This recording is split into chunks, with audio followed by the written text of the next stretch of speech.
An inquiring mind.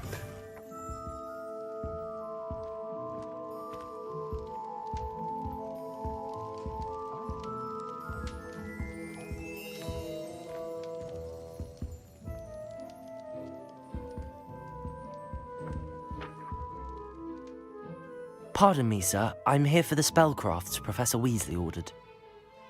Matilda's student. I thought I might be seeing you soon. I am the proprietor here, Thomas Brown. I take it you've had a conjuring lesson then? I'm afraid I haven't yet, sir. Ah, but you will soon enough. It is magic at its purest, creating something out of nothing. Of course, it is not without complexity, but that is where my spellcrafts come in. Stay the course, and you could soon impress even Professor Weasley. That's certainly something to aspire to, Mr. Brown. I look forward to that day. And I, too, see in it. Spellcrafts are incredibly useful for conjuring unique items like custom pieces of furniture or decoration. But I shall let Professor Weasley do the teaching. For now, let's get the spellcrafts you need. A potting table and a potion station, yes? I believe so, sir. Good. Nothing like being able to grow your own ingredients and brew what you want when you want. Let's have a look.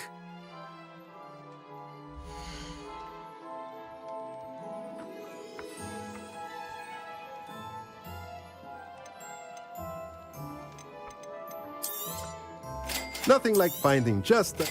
If you're interested, feel free to take a look around at the rest of my inventory.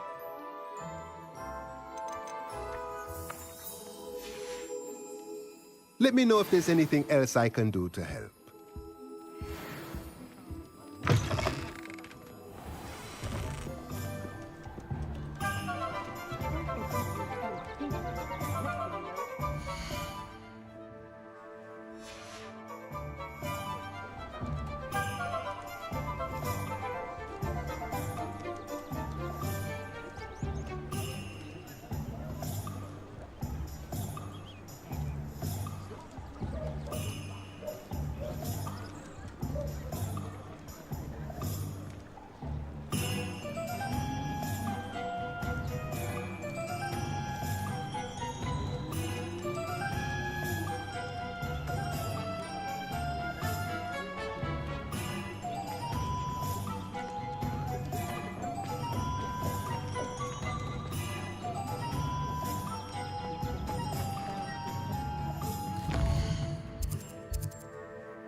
work and good luck go hand in hand. And the odd chance.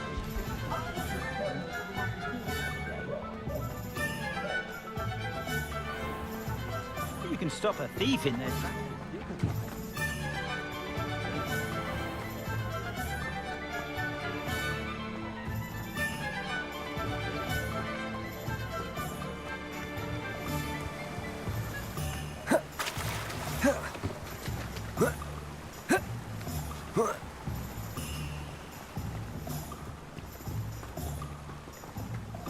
Well, hello there. Pardon me, sir. I'm here for the seeds Professor Weasley arranged for me to collect. Oh, the dittany for the new 5th year. I take it that's you then. Merlin's beard. Starting Hogwarts as a 5th year. You must be positively reeling from it all. Not at all. I'm choosing to see it all as one big adventure.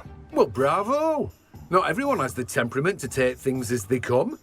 Name's Timothy Teasdale, by the way, and this is my shop, the Magic Neep.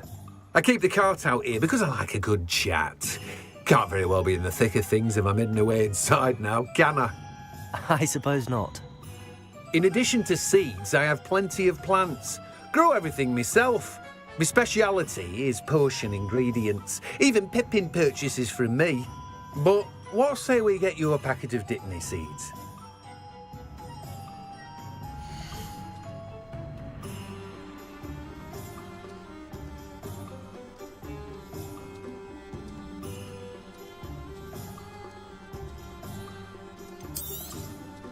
Do have a look around. Plenty of ingredients to pique your interest, I'd wager. Well, that's everything. Better go and find Natty. No one can say I don't keep a stacked shelf.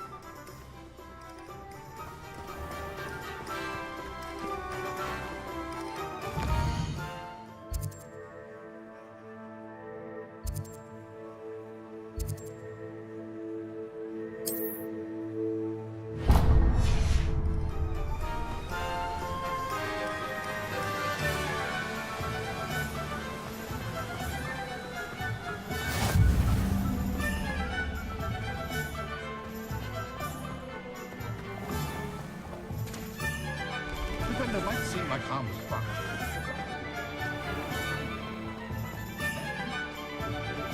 Hasn't been anyone as bad as Barnabas Devil.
Ah, I have everything. I see what you meant about not being able to pick a favourite shop. We should walk around a bit more. Perhaps today is the day I finally pick one.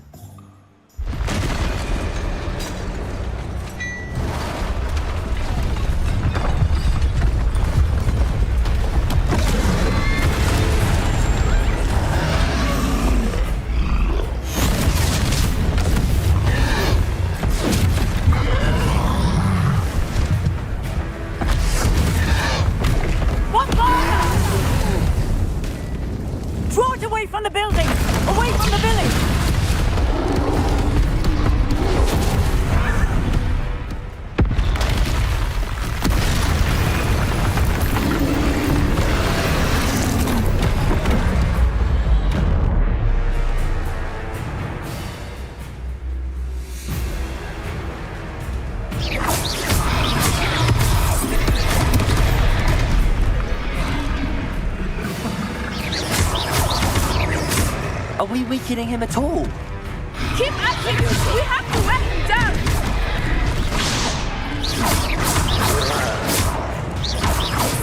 Prepare him. Accio. Protect.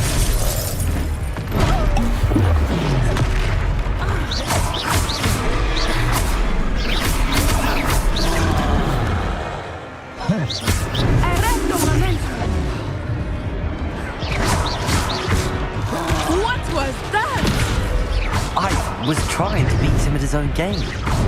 I let him do more of it!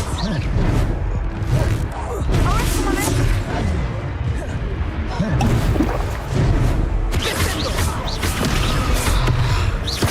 Protect.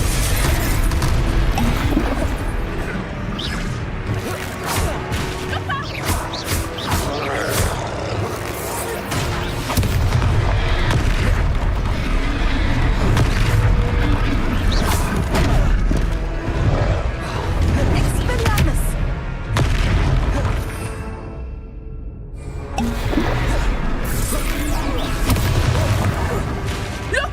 He's faltering! Took him long enough. We need to make sure he stays that way!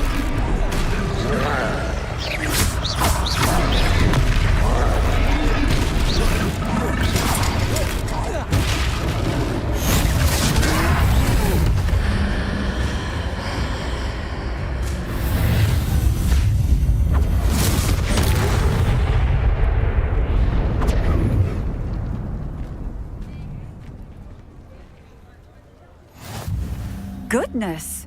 A second troll! Did you two take on a fully grown troll? By yourselves? I suppose so. It's all a bit of a blur, to be honest. Merlin's beard. Are you all right? We are, and we were glad to help. I'd say help is a bit of an understatement. Nerve like that. The makings of an aura, if you ask me. If you are unharmed, perhaps the two of you wouldn't mind helping me put a few things back to where they were. Of course, officer. Singer. Officer Singer. And thank you, again.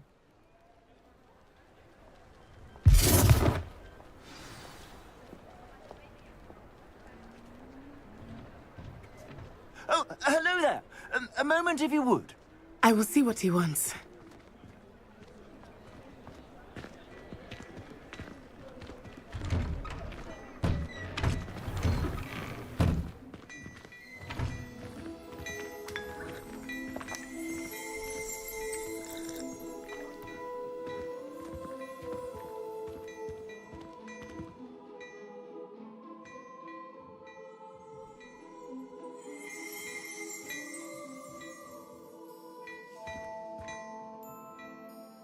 Accio. Repairer. Lucky they didn't do more damage.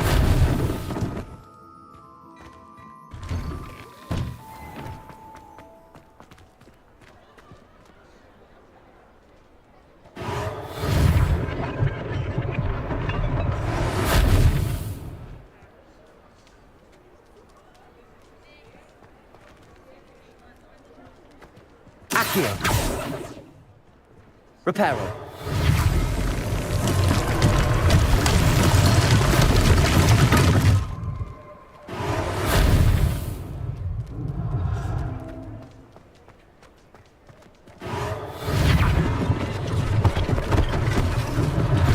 One less thing for Officer Singer to worry about.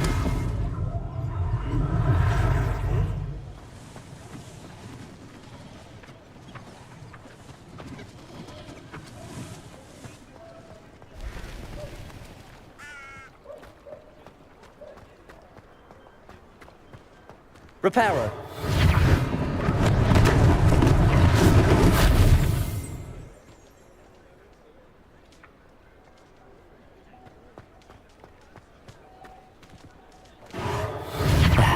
Good as new.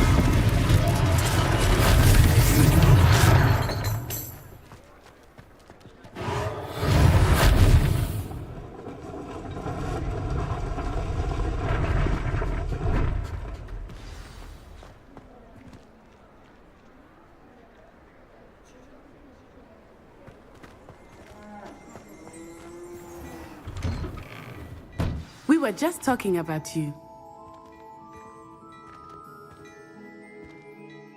Hello, sir. I don't believe we've met. Allow me to introduce myself, Augustus Hill, clothier extraordinaire. I should like to thank you for your remarkable bravery in fighting those trolls, and not to mention your help restoring Hogsmeade to its rightful state. I was happy to help. Frankly, you deserve an Order of Merlin. But I can offer you something much more useful. I own Gladrag's wizardware, and among my inventory are some unique items that afford certain protections, as it were. Life-saving protections. And as I suspect this won't be your last dangerous encounter, I'd like to give you one such set of robes, in thanks for what you did today. Thank you, Mr. Hill. That's very generous of you. It's the least I can do. Now, let's try this on for size, shall we?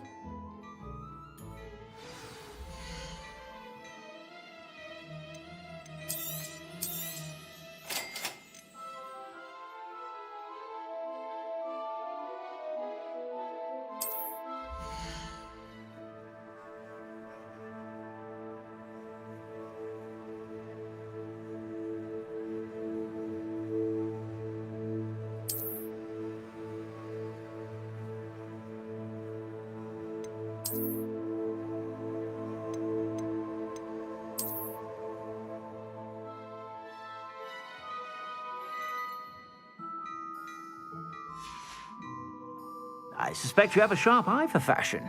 Be sure. What an extraordinary introduction to Hogsmeade. I would say that we, and you in particular, have earned at least one butterbeer.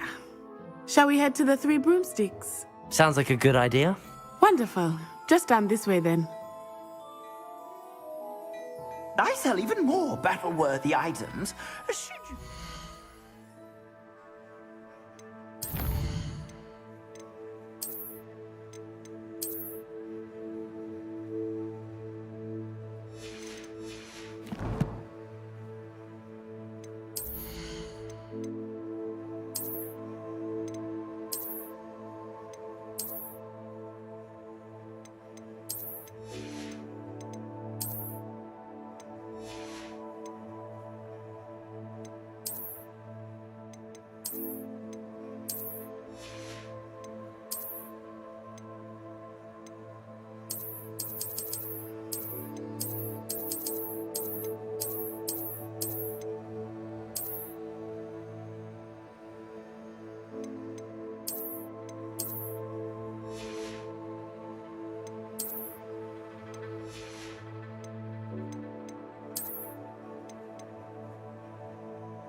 You're most welcome to peruse my shop at your leisure.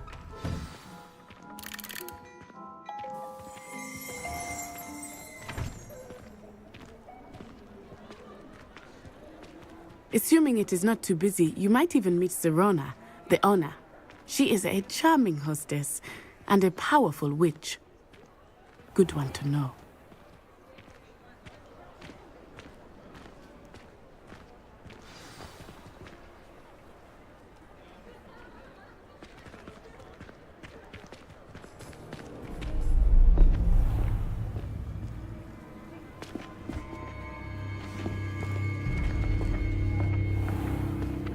You said you could get to the child when they came to Hogsmeade. That all you needed was a distraction. I gave you a distraction. I just watched a student take down your distraction. Who's this child? What are you not telling me? All you need to know is that if you cannot get to the child, then you have no value to me. Let's go.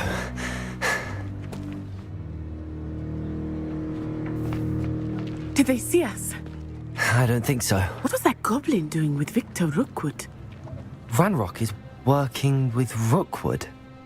The goblin from the Daily Prophet. I knew I'd seen him somewhere. Quickly, let's get inside the three broomsticks.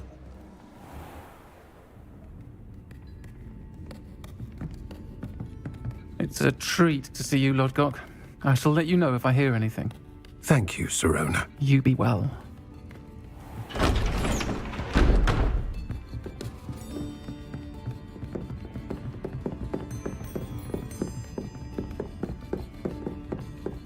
Now, what can I... Oh, there's a face I haven't seen before. It's my first time here. Welcome. Butterbeer's on me. Heard about the attack. I shall be looking in on the other shopkeepers and residents shortly. Glad to see you two escaped injury. Thanks to this one, single-handedly took down a troll. Is that right? Well done. Thanks for this. My pleasure. I will say, trolls in Hogsmeade. That's never happened before. Something's not right. The only brutes we usually have to deal with are... How timely. Was that Lodgok I saw leaving just now? Your clientele's not what it used to be, Sirona. Not to worry, Victor. Once the two of you leave, the caliber of my clientele will greatly improve. I wouldn't do that if I were you, Theophilus. Come now. No need for theatrics. I'm only here for this one anyway. My friend is enjoying a well-earned butterbeer. Only want a quick word. Perhaps you didn't hear me. I said, my friend is busy. One would think you all had enough bloodshed for one day. Come, Theophilus. The Three Broomsticks isn't what it used to be. Let's take our galleons elsewhere. Can't drink butterbeer forever.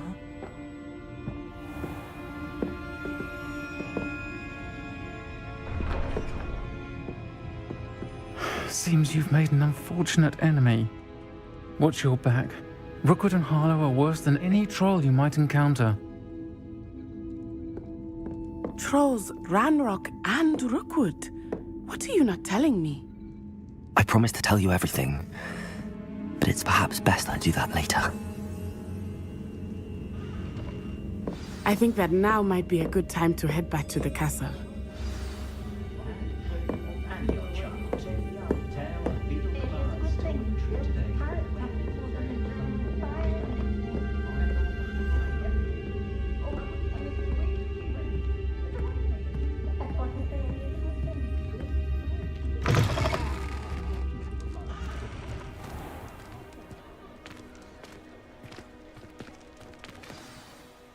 I am certainly glad Sirona was there. And that she isn't intimidated by thugs like Rookwood and Harlow. I want to understand what's going on, and I hope you will tell me. But for the moment, we should return to the castle. Professor Weasley will certainly hear about the troll attack soon if she hasn't already. I don't want her to worry.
Life is so peaceful in the hamlet.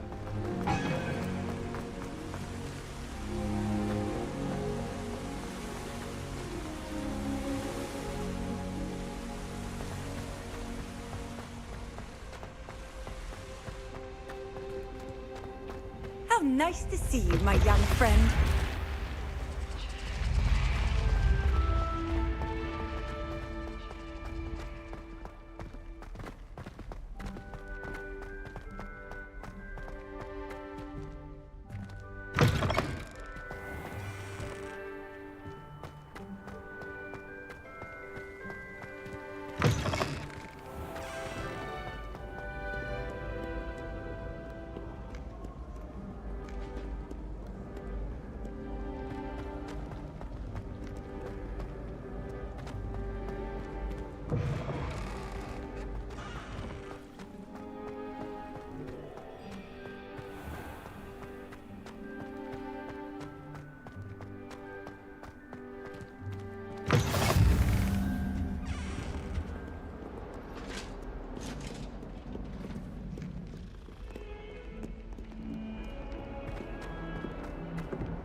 What are you up to now?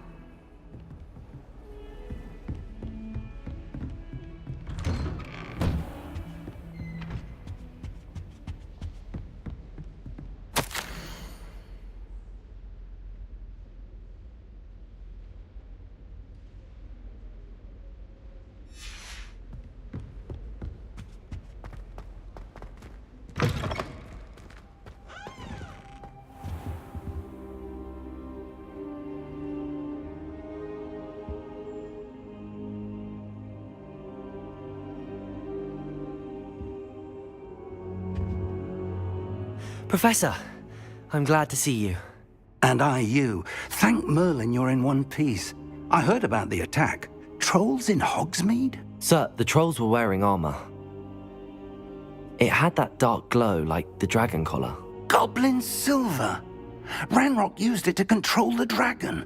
But how? And why send trolls too? They were there because of me. I overheard Ranrock talking with Victor Rookwood. Ranrock was in Hogsmeade? With Rookwood? The trolls were Ranrock's distraction so that Rookwood could get to me. And he would have, had Sirona and the patrons at the Three Broomsticks not intervened. This is grave news indeed. If Ranrock's goblins and dark wizards are after you, they want what we found in that vault. Speaking of the vault, do you think that Ranrock is working with any of the goblins at Gringotts? I do not. Gringotts goblins aren't typically the friendliest of beings, but they have a great deal of integrity. No, I dare say after what happened to that poor banker, the goblins at Gringotts are no followers of Ranrock. They're after the locket. You said you discovered something in it. Yes. I discovered an inscription. When I read it aloud, this map appeared. Clever enchantment. It's a map of Hogwarts, to be sure, but I do not know where it leads. It leads to the library. A restricted section, to be precise, and a bit beyond. I see traces of magic there on the map. I suspected you would see something. Shall we go? I appreciate your enthusiasm, and I'm eager to discover what we may find there as well. But if our experience at Gringotts, let alone what happened to Miriam, taught me anything, it's that the path we're on is terribly dangerous. I'd like you to work with Professor Hecat a bit before we continue. But sir, how dangerous could the library be? Perhaps we're only after a book. Perhaps we are only after a book, but we should be prepared for anything. Once you've honed your defensive magic further, come and see me. I'll let Professor Hecat know to expect you.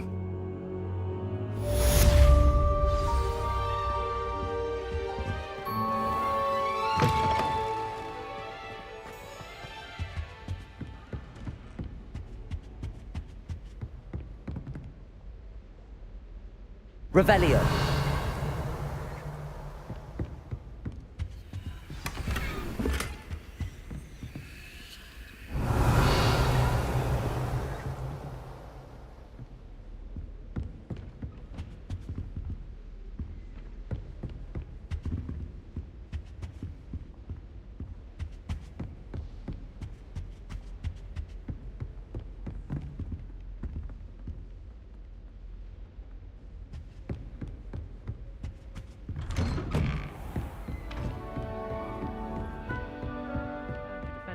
Hogsmeade against trolls.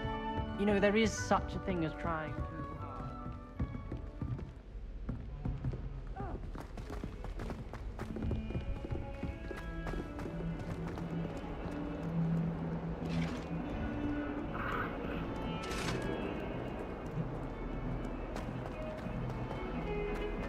Please, let us keep our heads about it.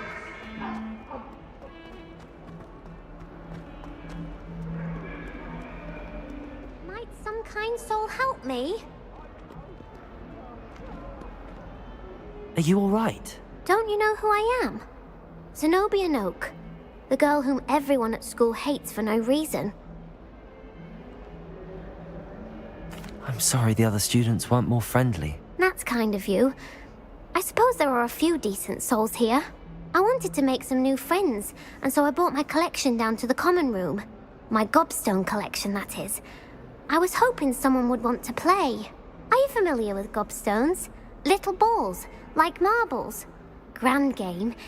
And if you lose, they spray you with a foul-smelling liquid. Gobstones? Sounds like a fun challenge. That's what I tried to tell everyone. People can be so cruel. Just because they're sprayed all over with smelly gobstone spit, it's their own fault for losing. Imelda is one of the worst losers. Everett and Astoria are terrible as well. And now those poor losers have taken my gobstones and hidden them in very high places all over the school.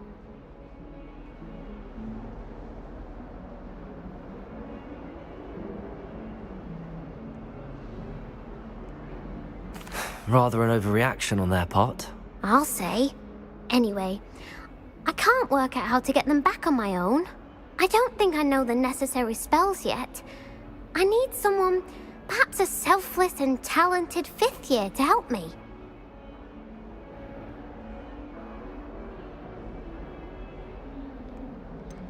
Do you have any suggestions on how to get your gobstones down from their hiding spots? If I knew that, I'd get them myself. Whoever hid my gobstones that high got up there somehow.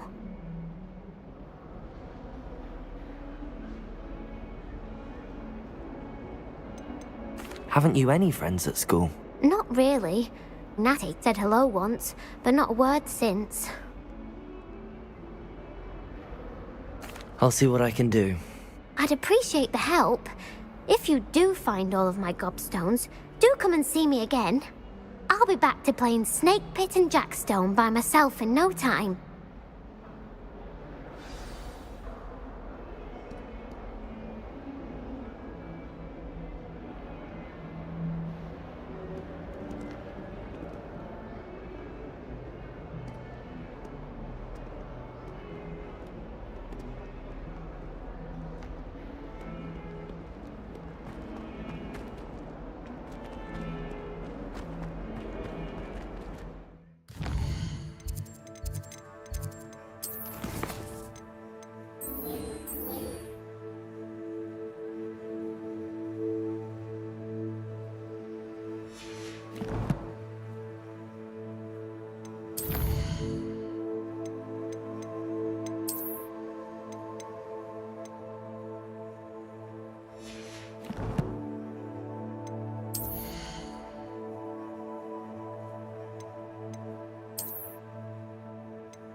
Never forget what that Hufflepuff girl said in 1420.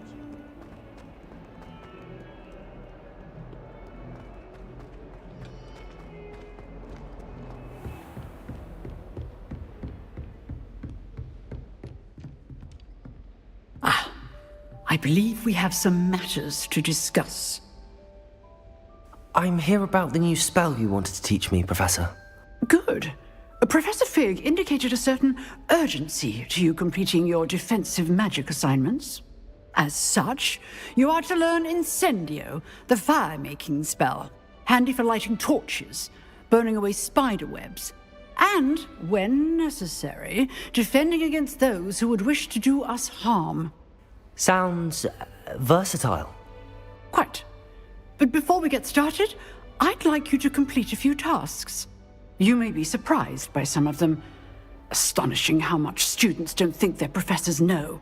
When you're finished, come and see me. Then we shall begin working on Incendio. You know where to find me once you've finished.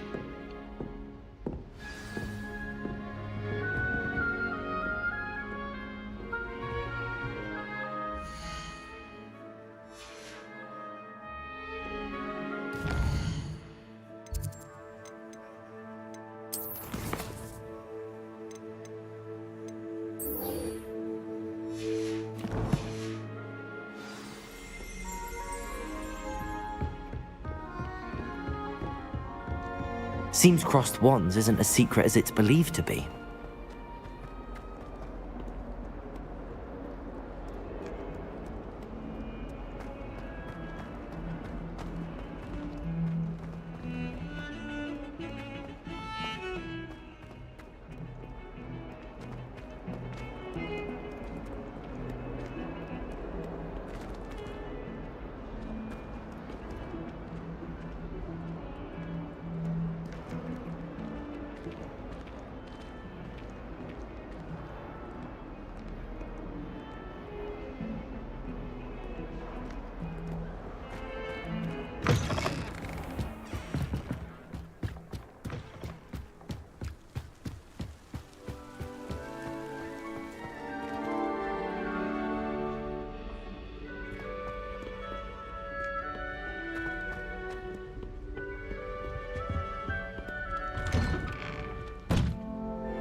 Revelio.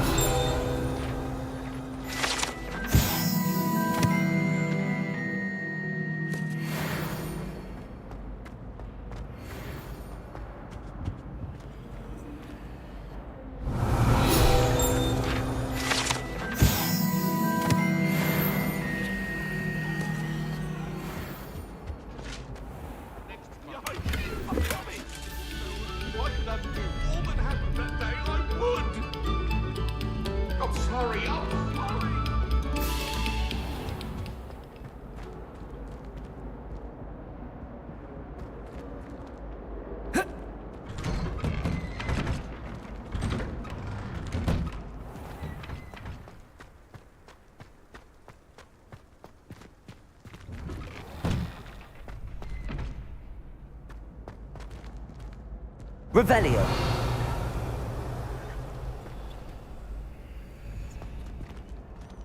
Levioso.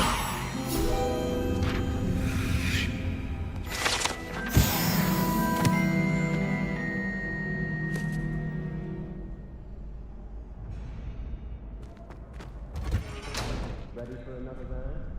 I think so. We shall see each other.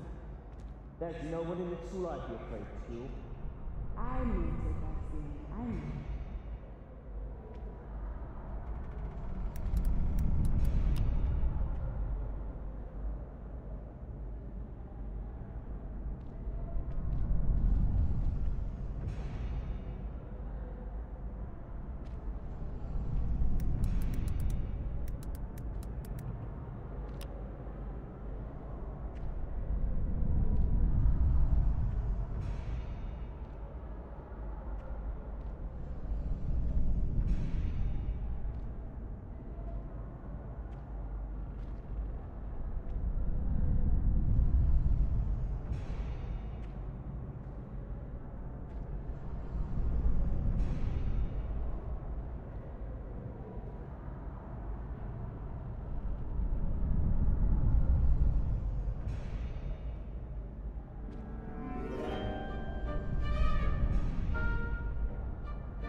Hello, Lucan. Is the next round of crossed wands all set? Why, yes it is. I've got a great match lined up. Ready for another round? I'm ready. Let's do it. Brilliant. Are you dueling with a partner? Yes, Natty. Then let's get to it. Ready to get thrashed? Apologies in advance.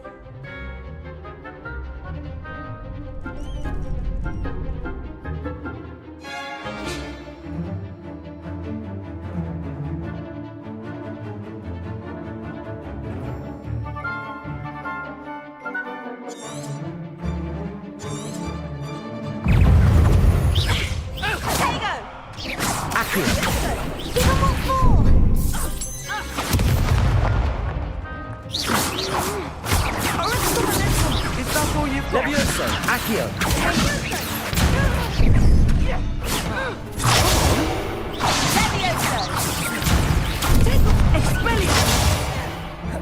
Levioso! You're better than that! Act like a winner!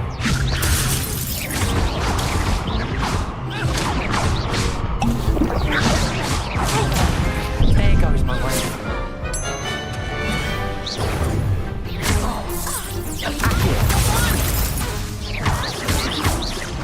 Descendo! Expelliarmus!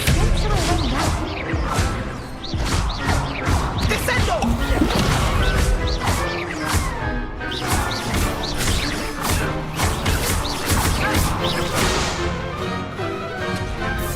Levioso!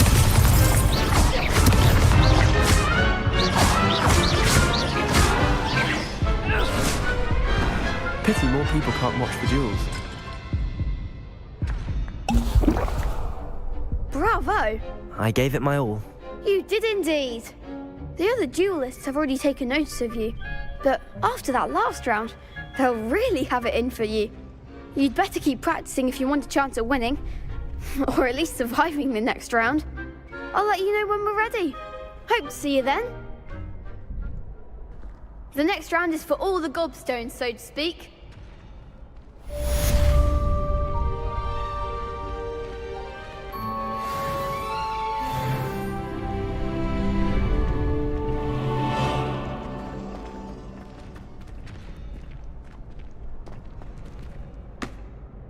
Hello, Lucan. May I use the training dummy? Of course. I'll fetch it and give you a list of combinations to practice. Ready to have a try now? That would be wonderful. Be sure to cast all your spells before the dummy lands. If you need to stop practicing before you finish all of them, let me know.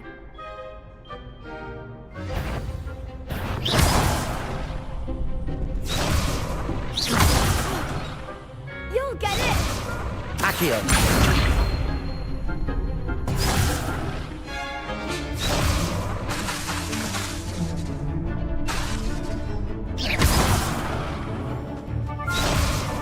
Lumos. Reparo.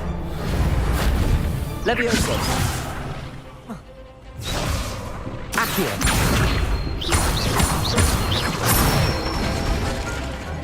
Excellent form!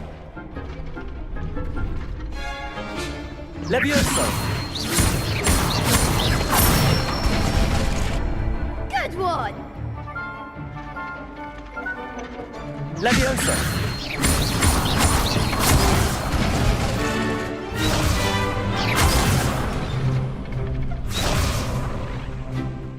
Levioso. Accio. That's it! I'd say that's enough practice. You looked good out there. Thank you, Lucan. I say better to discover one's weaknesses during practice than during a duel. You'll be a fearsome challenger now.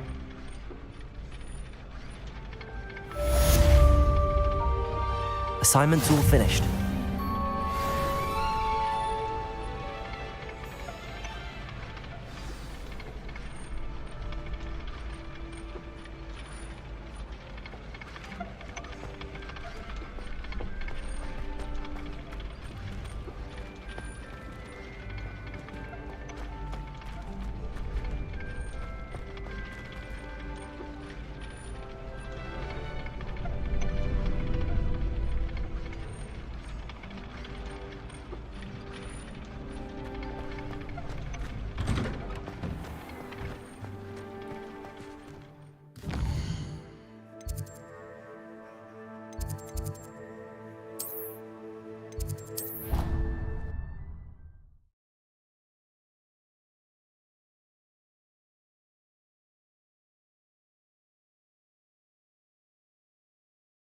brain doesn't fill up.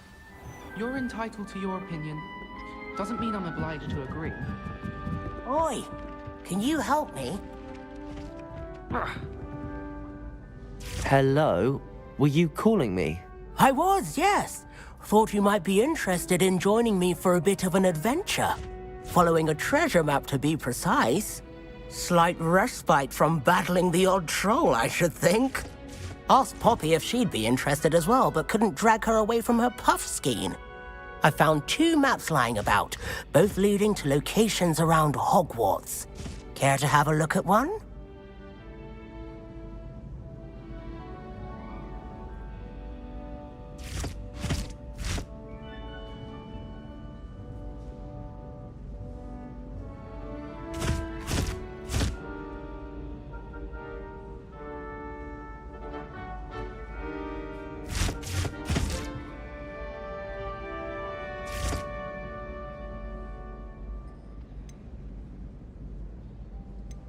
Following a Hogwarts treasure map.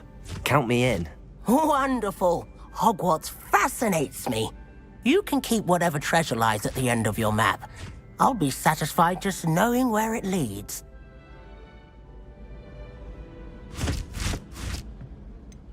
Where do you suggest I search first? Based on a cursory review of your map, I'd suggest somewhere near Hecat's classroom.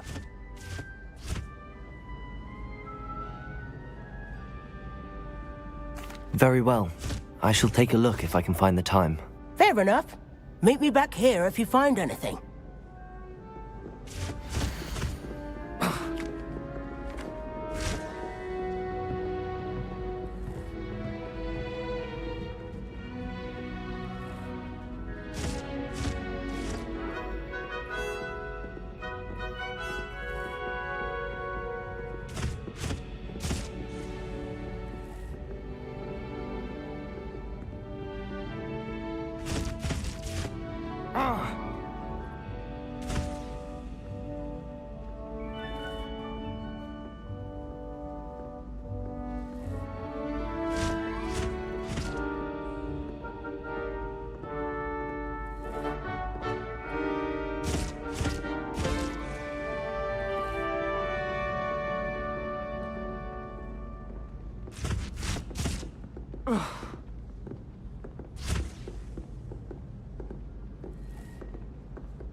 And then the werewolves joined the goblins in the uprising. Werewolves, where were you? In the Goblin Rebellion of 1752. And by the end of Accio! Oh, what fun! I won't say my goodbyes. I shall cheer for the boy who says you're telling I'm lies. not telling lies, Peeves. It was Albert Boot. No, it wasn't. It was Basil Flack. Ooh, fight! It's a bold attack. Was the Minister a boot or the Minister a flack? Stop it, Peeves. You'll get us in trouble. In trouble you will be, but you can't give Peeves a smack. She says it's a boot, and he says it's a flack. Peeves, enough. You'll get us all detention. And you're both wrong anyway. It was Hephaestus Gore. It wasn't boot and it wasn't flack, but you're all in trouble.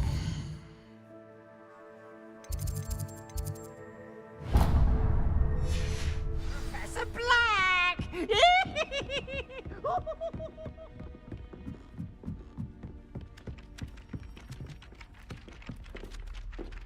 Revelio.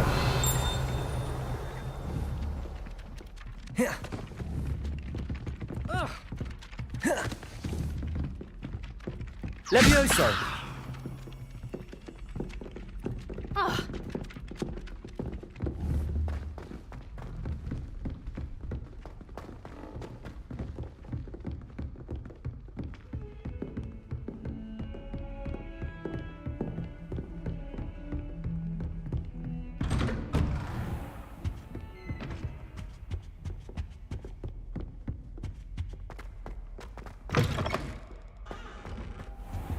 Perhaps I'll come back to this.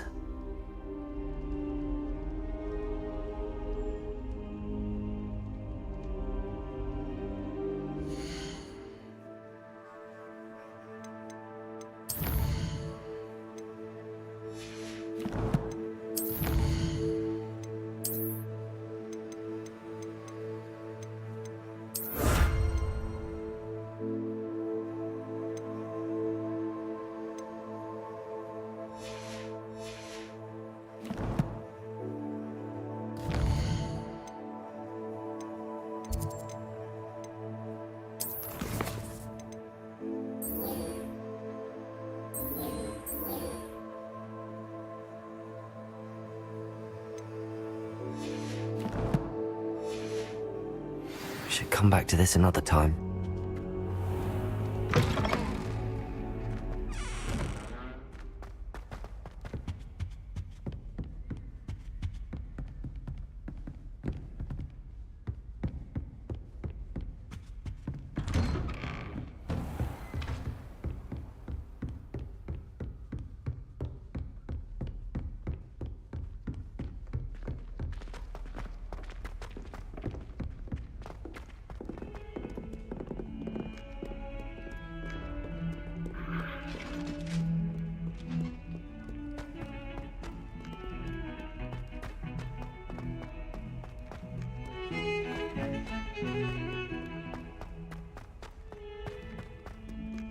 Ah, a rhinoceros skeleton.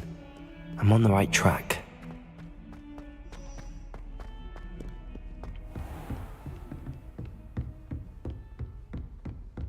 I trust Mr. Brattleby was able to accommodate you and that you found success in your endeavors. I finished all of the tasks you gave me, Professor Hecat. Glad to hear it. Then you should be ready to learn Incendio. Should be, Professor. Yes. I'm sorry to say, I visited enough careless colleagues at St. Mungo's to assure you that fire is a fickle servant. Your spellcasting has impressed me thus far, but please maintain focus. I would rather we not end today's lesson with your robes aflame. Let us begin. And remember, focus on the proper wand movement. Concentrate, and keep your wand steady.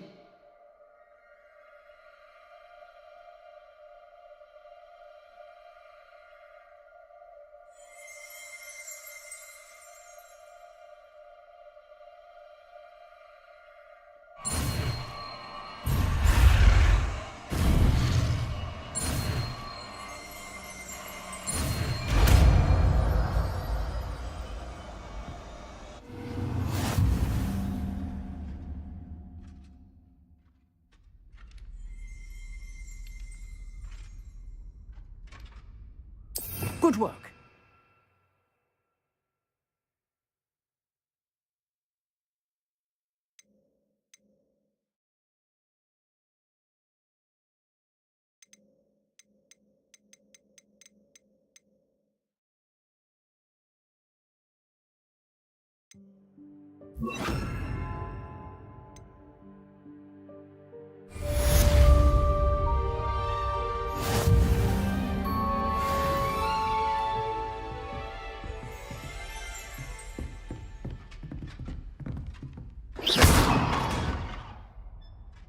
Accio! Incendio! Getting it. Keep at it. Levioso! Try not to Lumos! incinerate yourself. Protego! Incendio!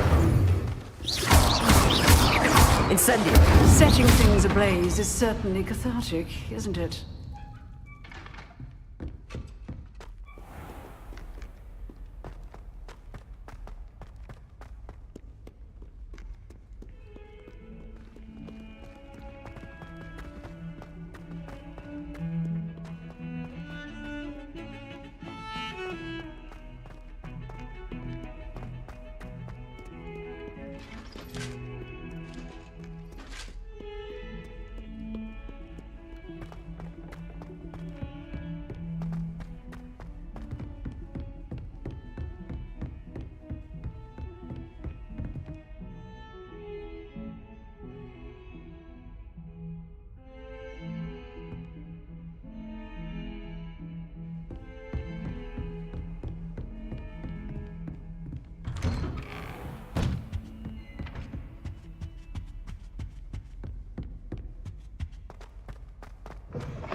Ah, there you are.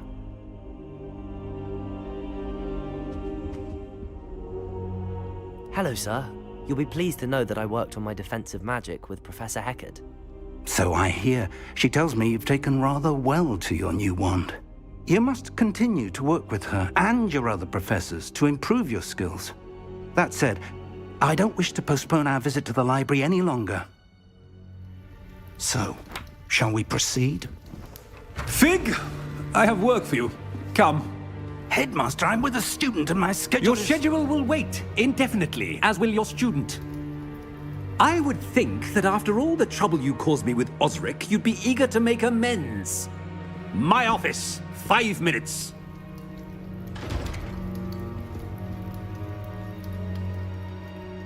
That man is exasperating.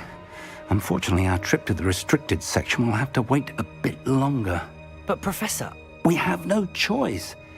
It would be unwise to provoke our illustrious headmaster further. I shall find you when I've completed whatever toils I must endure.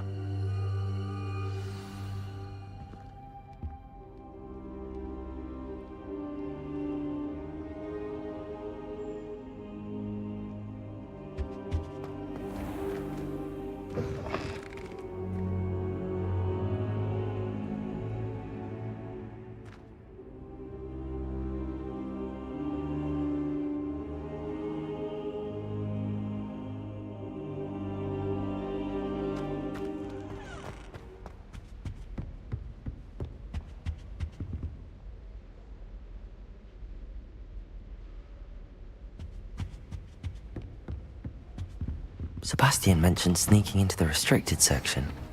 Perhaps he'll have an idea.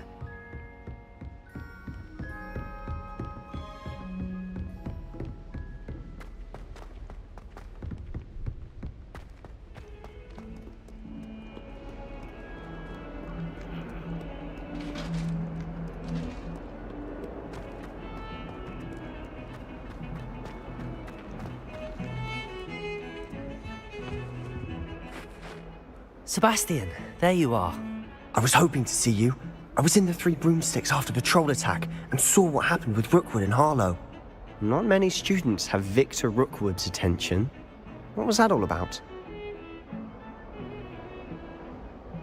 Seems he's working with Ranrock, and Ranrock is after something I found at Gringotts. Ranrock?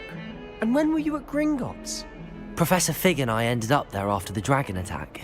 It's quite the tale. Fig had this port key. A port key? To Gringotts? I'm not sure I follow. I barely follow myself, and I was there.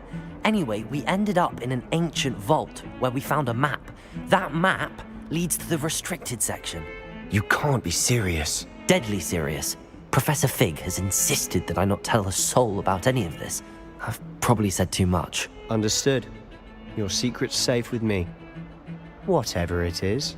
Thank you, Sebastian. You mentioned being clever enough not to get caught in the restricted section. And I am. Meet me outside the library tonight, and tell no one. How concerned should I be about the librarian? Madam Scribner doesn't take kindly to clandestine activities taking place amongst her precious books, so do all that you can to avoid her. She and I have had our entanglements, but I can hold my own against her. You may not be so lucky. What will happen if we're caught in the restricted section? Detention, no doubt, but a word of caution or two will help. For one, avoid Peeves the poltergeist. Aside from wanton destruction of property, he loves nothing more than telling on the likes of us. Thank you, Sebastian. I'll meet you later.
See there? That's the door we need to reach. And those annoying prefects would love nothing more than to rat on us to Scribner, so don't let them see us. Understood? I can be sneaky. Let's go. Hold on now. There's a spell you should know. The Disillusionment Charm. Good for getting places you're not supposed to be. Cast it and you'll appear as little more than a trick of the light, just as long as you keep your distance and stay quiet. You mean I'll actually be able to turn invisible? Something like that. It's not as foolproof as a cloak, but those are expensive. And spells are free. Give it a try.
Sam,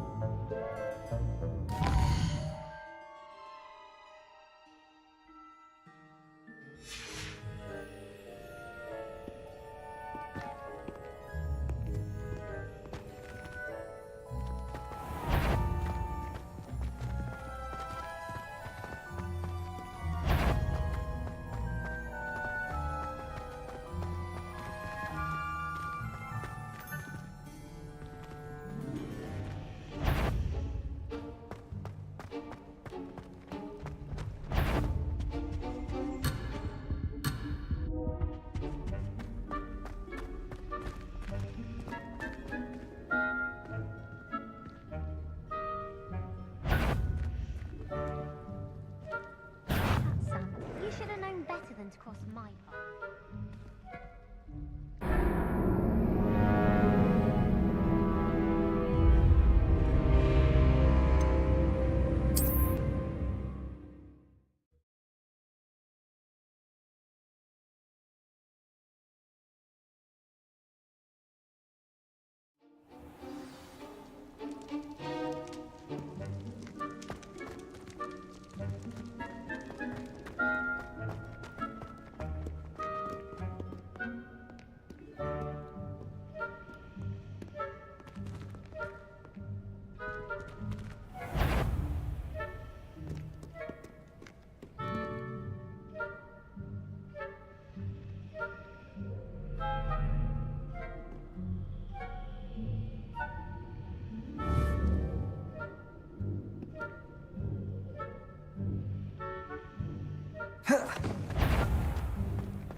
Levioso!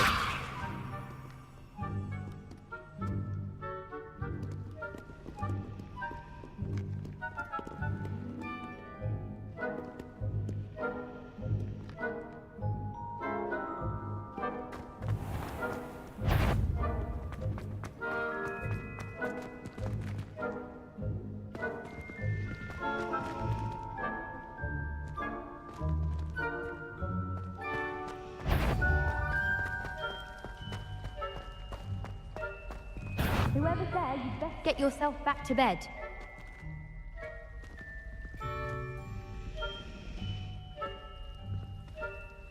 The headmaster will hear about this. Not the wisest move on your part, wandering about at this hour.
Accio!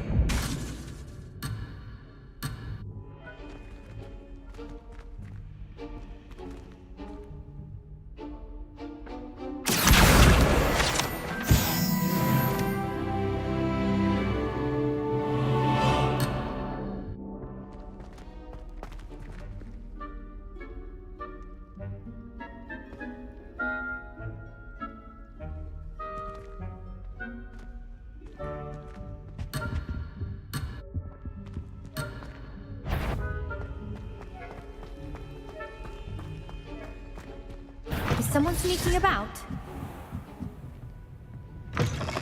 Blast. The librarian's still here. Quick, behind the bookcase.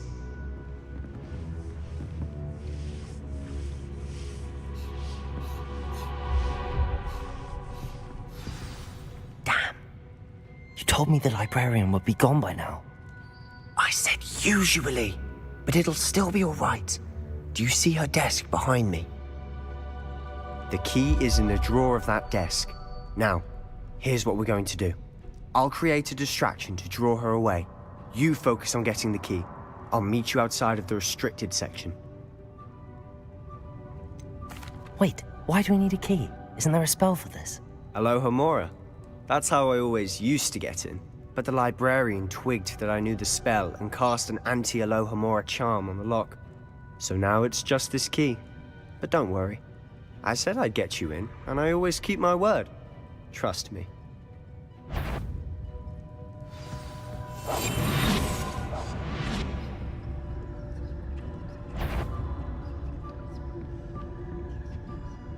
The key. Here it is.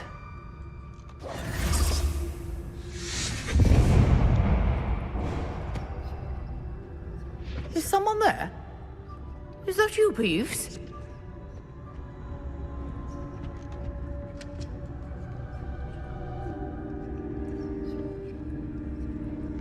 Goodness gracious, what a mess! That wasn't so difficult after all. Now to find that book.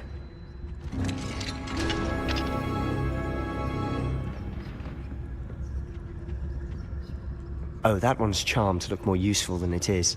It's fooled me twice. Never judge a tome by its cover, I say.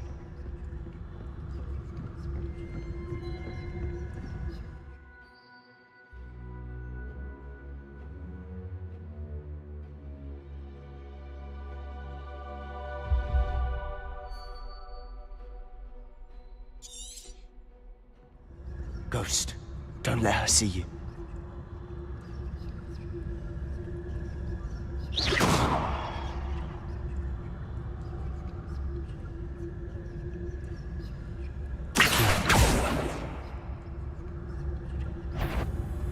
You aren't supposed to be here.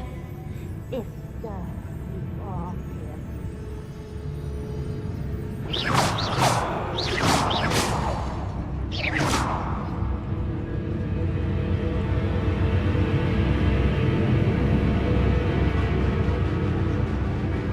Must we encounter students at all hours of the day and night?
Ghost, don't let her see you.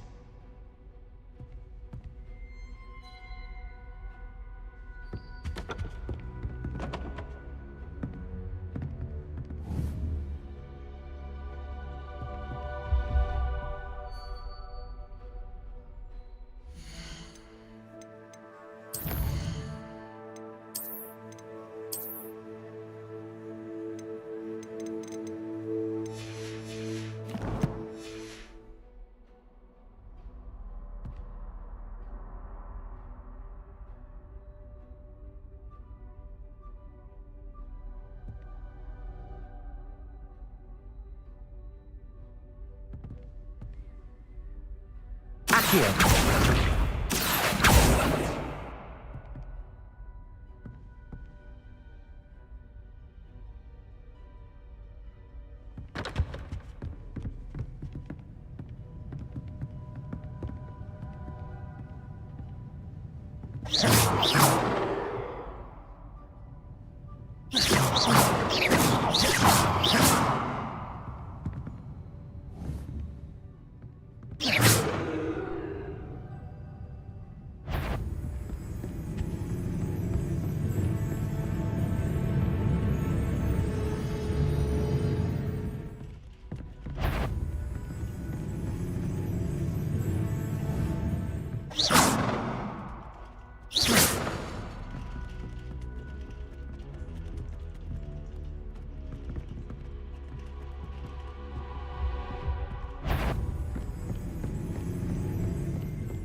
Should be in the clear now.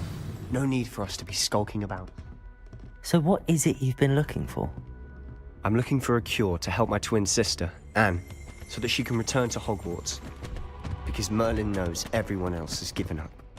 Why do you think you'll find a cure in the restricted section? Does the Hogwarts matron have nothing that can help Anne? No!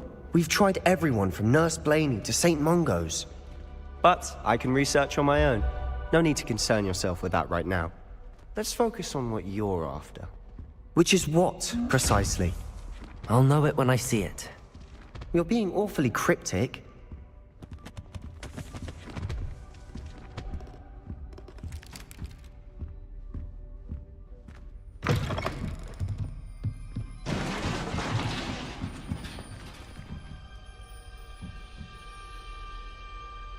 Levioso!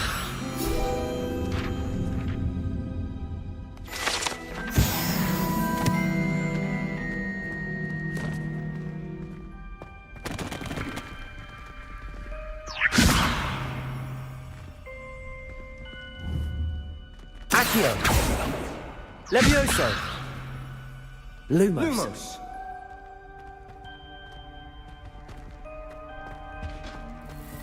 Who have we here? Sebastian Sallow and his new little friend. Out exploring where they shouldn't be. Naughty, naughty, you'll get caughty. Peeves, don't you... I'm going to tell, I'm going to tell, I'm going to tell. Oh, blasted Peeves! I've got to stop him, or at least get to the librarian with a good excuse for all of this. Wait, I don't want you getting into trouble for me. I have a way with the faculty when it comes to disciplinary matters. Besides, I like having friends who are in my debt. Now go. Good luck in your search. Now, where has that damned poltergeist got to? I know just the spell to repair this armor.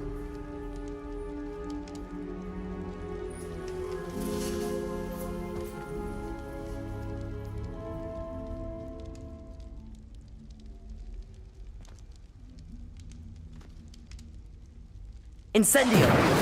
Levioso! Accio!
I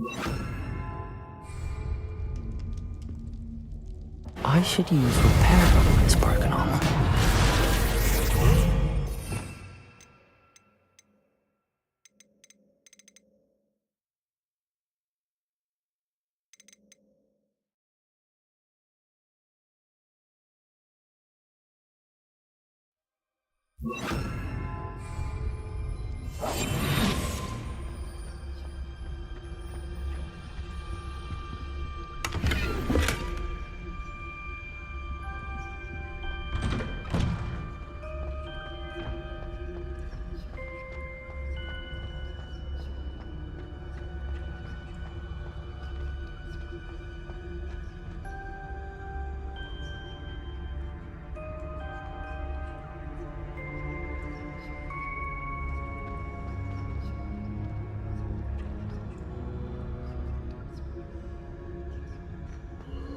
Of course, traces of ancient magic.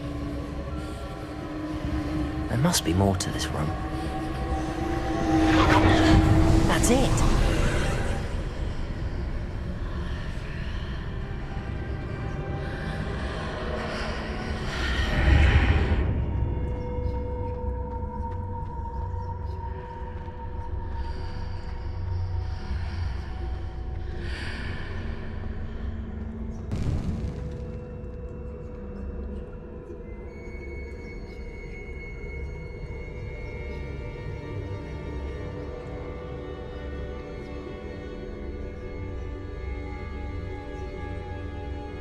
Where might this lead?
Reparo!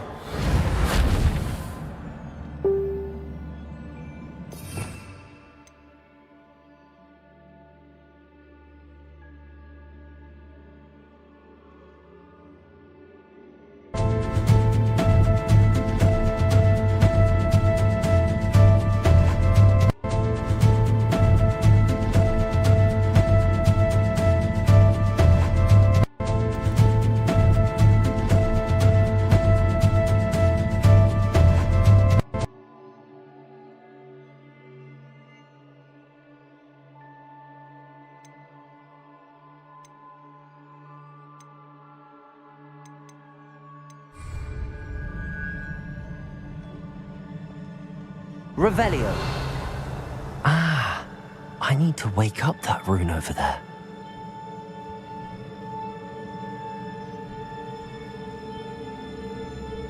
Accio. Levioso. Incendio. Reparo. I wonder if I can hit the rune with a spell.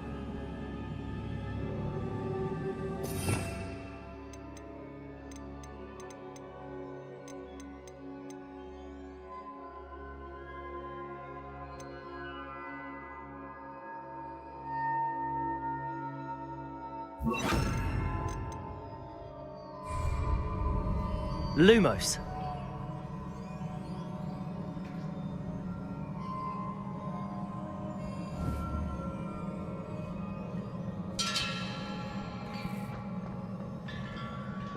I wonder if I can hit the rune with a spell.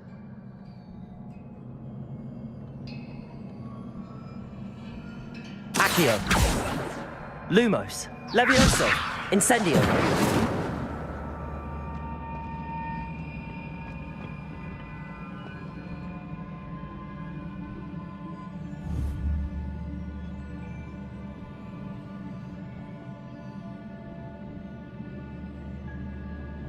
I wonder if I can hit the rune with a spell. Accio! Lumos! Levioso! Incendio!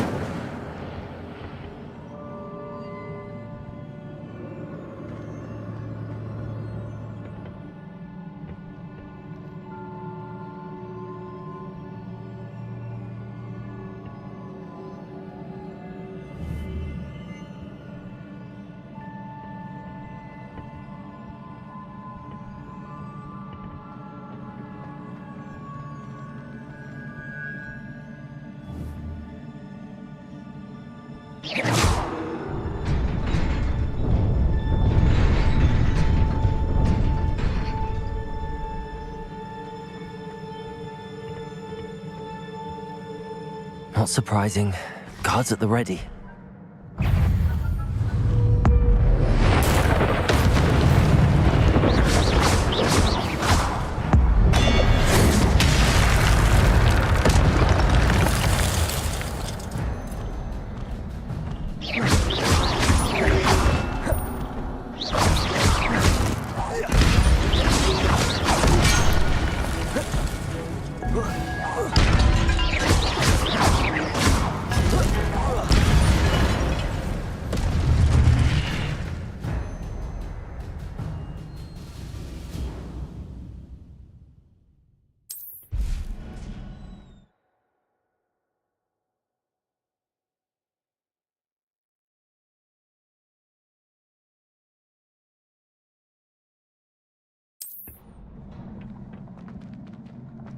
Revelio.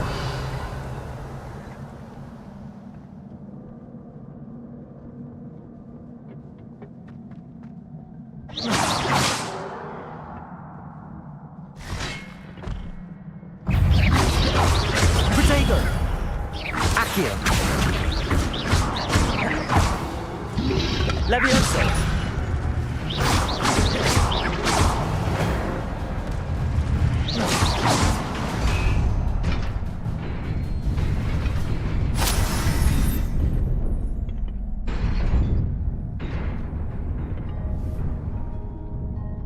Protego.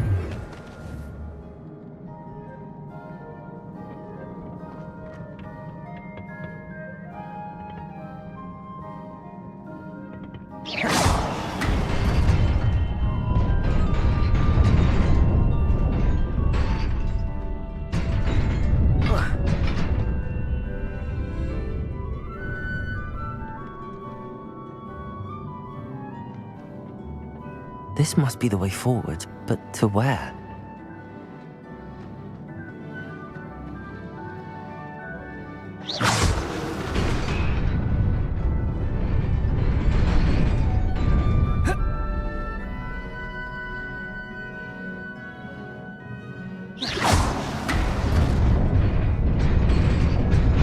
Nearly there.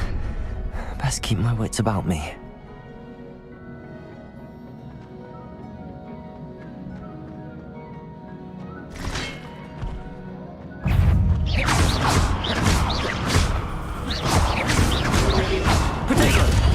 Lumos.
Protego!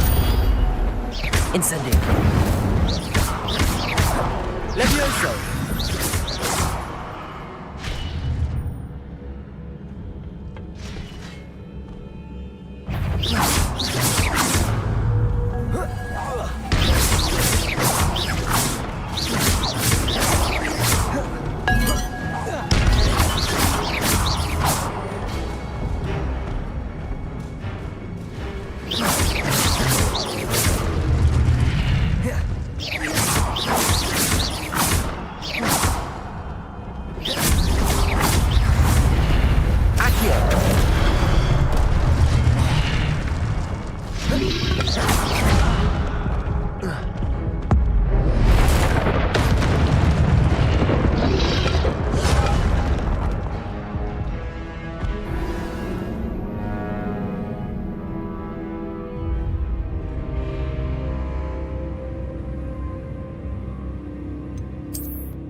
Levioso!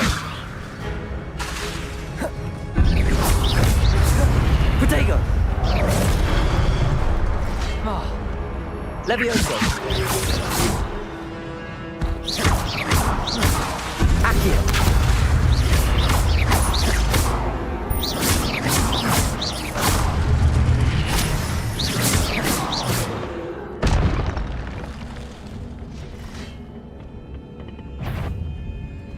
Levioso!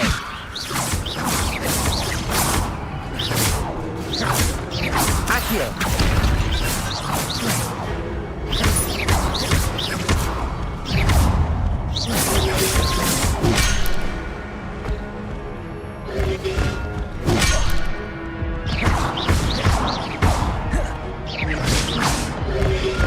Levioso! Protego! Levioso! Accio!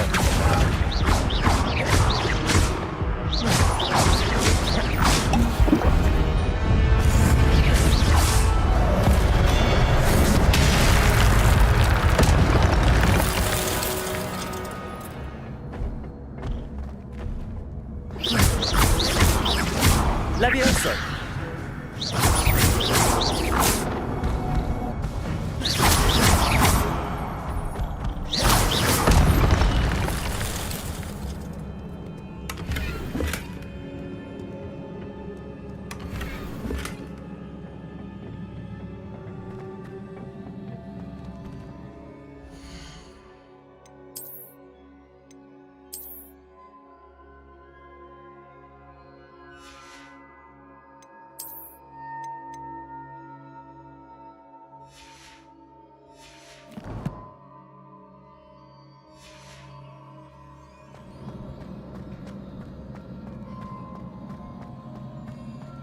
It is a book after all.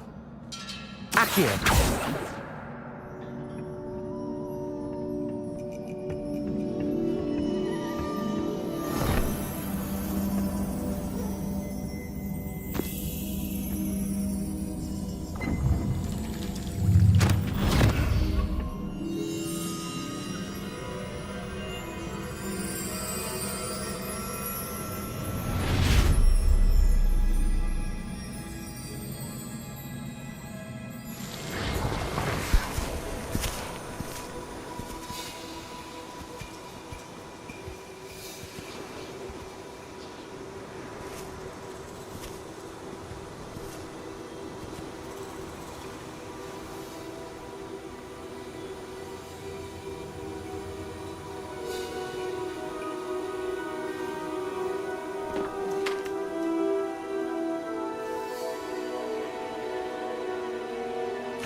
You wanted to see me? Headmistress Fitzgerald, Professor Rackham. Miss Isadora Morganach, welcome. Professor Rookwood, Professor Bakar. We understand that you are adjusting well to life at Hogwarts. I am. I am glad. Especially in light of your unusual situation, starting as a 5th year. As it happens, I was also admitted to Hogwarts as a 5th year. I've never heard of another like us. Miss Morganach, when we spoke yesterday after class, you asked about the beautiful swirls you saw years ago when we visited your hamlet. I recognized you all immediately. I cannot thank you enough for what you did. We were glad to help. And yes, I did see swirls of magic everywhere that day. My father insists it was my imagination running wild, but it was certainly real to me.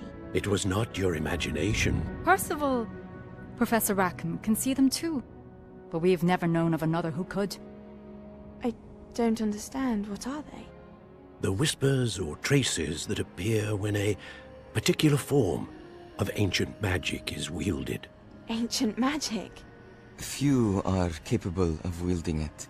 Hogwarts itself is a stronghold of ancient magic. So if I can see traces of ancient magic, does that mean I can wield it too? With the proper training. But let us not get ahead of ourselves, Miss Morganach. Before I can train you to wield such magic, you must first master all that Hogwarts has to offer. A magic this powerful can do great harm in the wrong hands. It must be wielded by a select few. As such, we ask that you not speak to anyone about what we have discussed here today.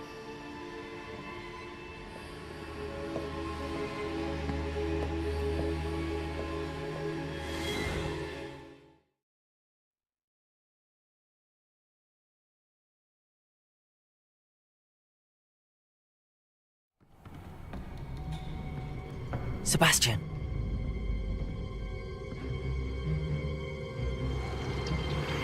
Sneaking in the restricted section again!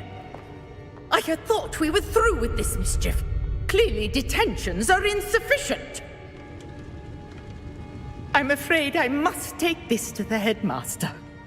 But that being said, Peeves informs me that you didn't come alone tonight. If someone has coerced you, I would have you tell me.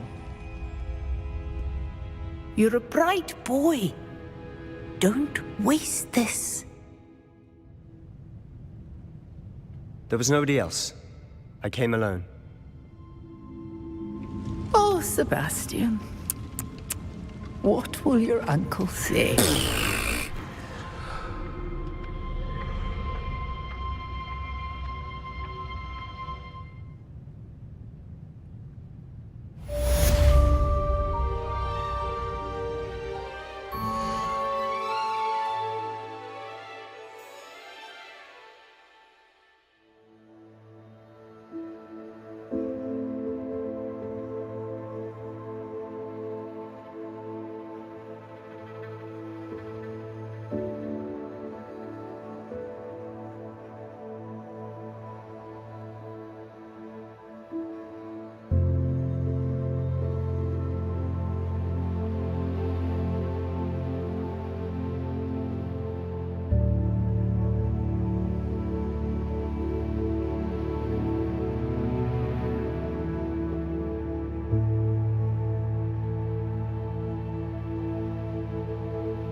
Revelio.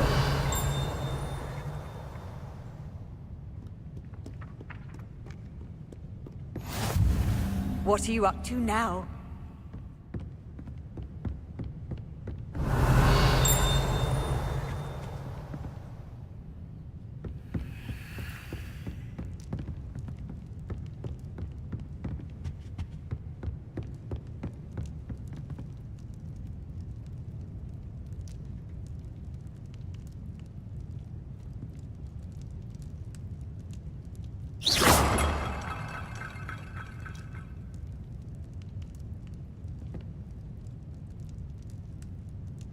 Revelio.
Revelio.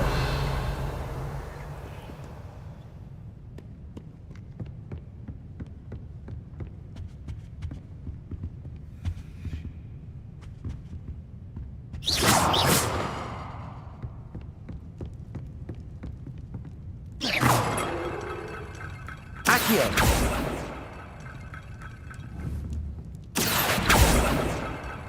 Incendio.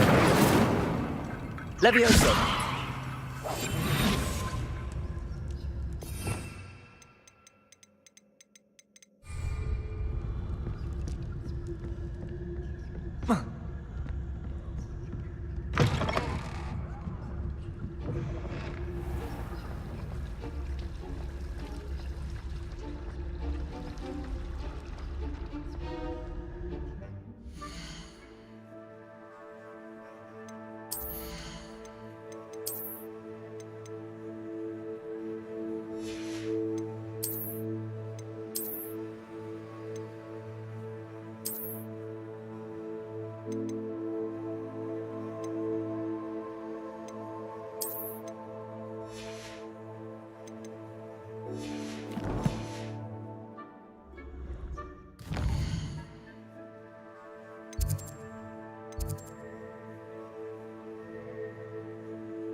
You cannot be serious. Goblins working with Rookwood? Makes no sense. It is rather unorthodox, to say the least. Unorthodox? It's inconceivable. It's... Ah, Fig. You have a visitor. I'll see what I can find out. Sir, I was able to search the restricted section while you were with Professor Black. It was a book we were after.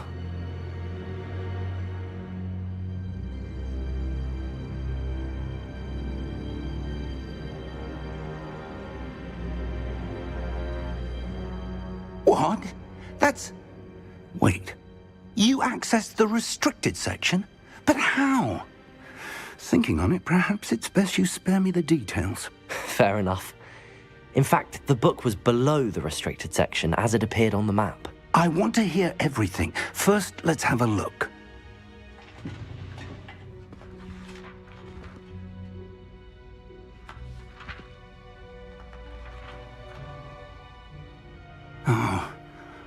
Oh dear. Some of these pages seem to be missing. It appears someone has got to the book before us.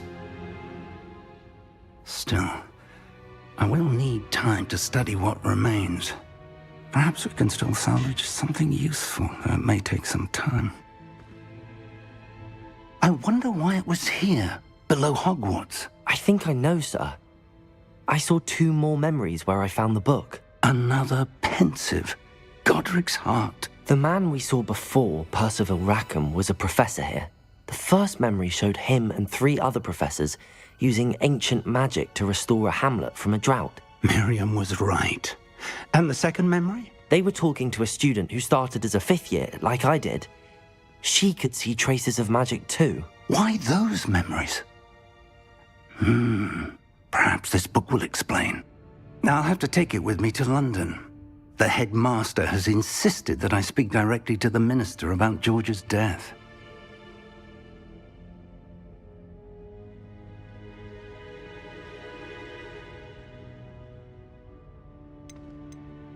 What will you tell them about Mr. Osric's death? I don't know how much I dare say. George tried to convince the ministry about Ranrock, but to no avail. My instinct is to follow the path we are on for the moment and keep the details to ourselves until we know more.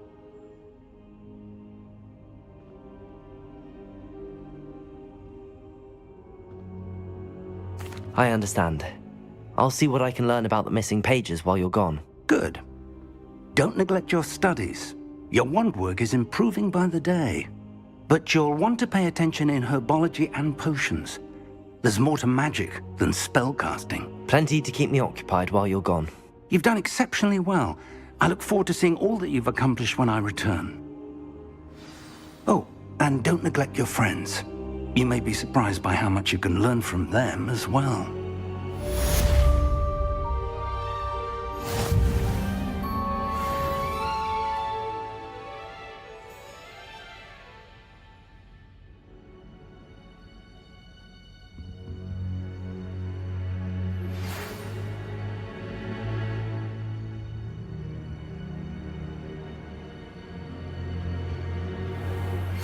Meet me in Lower Hogsfield as soon as possible.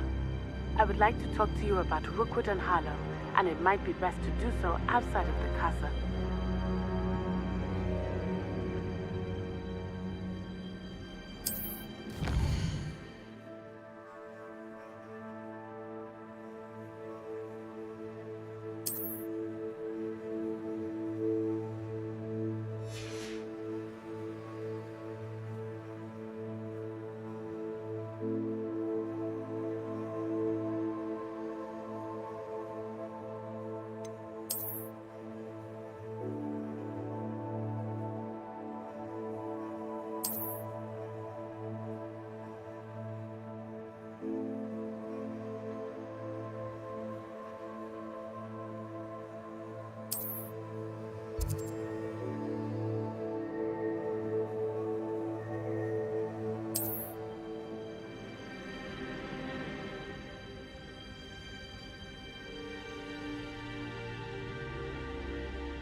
Professor Fig and Weasley have asked that I teach you an additional defensive spell. Please complete the assignments I have given you, and then proceed to see me in my classroom.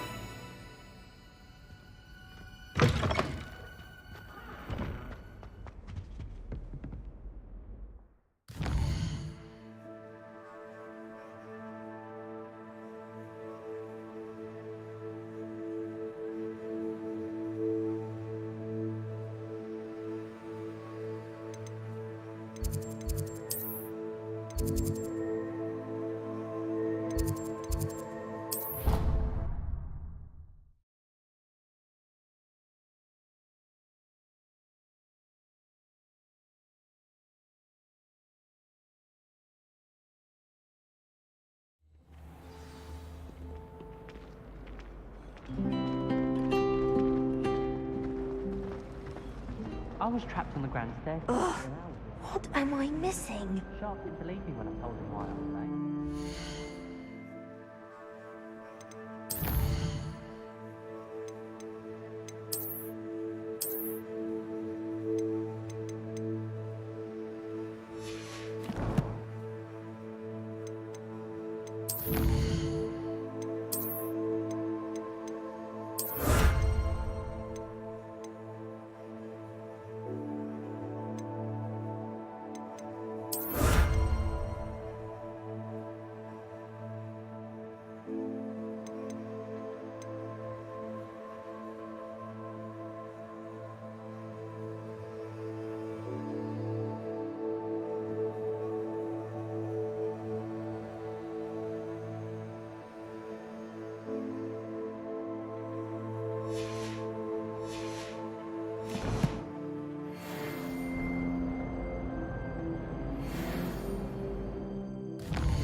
My family has a moon.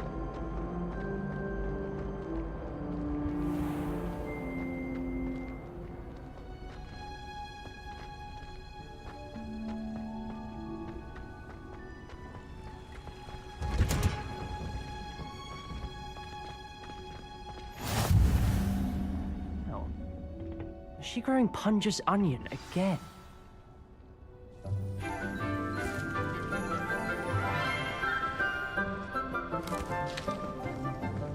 Good morning, Professor Garlick. How wonderful it is to see you again, Lenora dear. Oh, here. You'll need these for today's class. A little treat for your auntie. Ah, hello. Class, please welcome the newest rose in our garden. We do look forward to growing together. How thrilling it is to have everyone back together again. This year will be filled with enchantment and excitement, but the most important thing cultivated in herbology is knowledge. The prudent herbologist is no more afraid of the venomous tentacula than the bouncing bulb. Now then, today we will be acquainting ourselves with the mellifluous tuber known as the mandrake root. Accio. Let's see if we can't make our fibrous friends a bit more comfortable, shall we?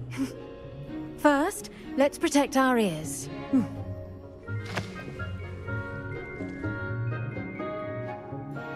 Now, everyone, grip the mandrake by the tendrils and give it a firm tug.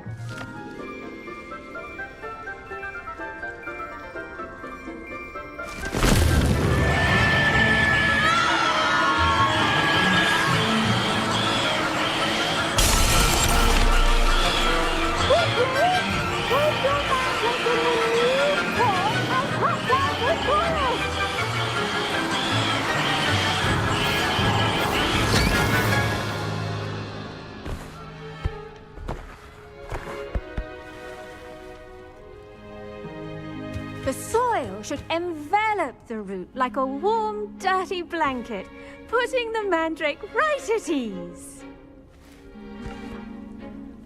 Reparo!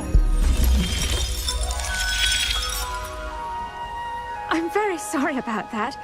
Yours was a bit mature, I'm afraid. All right then, off you go. Splendid work, everyone. Now, for our next task, we'll be planting dittany at our potting tables. You can all get started. I wonder if hippogriffs like knotgrass. Yes, Professor. Firstly, well done with your mandrake. They can be rather difficult to get a grasp of. Actually, I enjoyed it. I couldn't help but catch your enthusiasm. How kind of you. It seems you're already taking to herbology like a mandrake to fresh soil. Now, as I mentioned, next we'll be planting dittany. Let us find you some seeds. I already have some, Professor. Picked them up in Hogsmeade. You visited the Magic Neep. Wonderful! A prepared student is bound to bloom. I've arranged for you to have your own potting table here in the classroom. Wasn't easy to spare one on such late notice. Plant the seeds there now, and you can return to harvest them later. Even with soil, sunlight, and a bit of magic, they will take time to grow. Let's see how to balance my star thistle arrangement.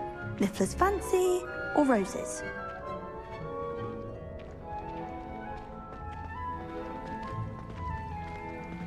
Dittany's restorative properties make it a vital ingredient in the Wiggenweld potion, as you all should know from Professor Sharp's class.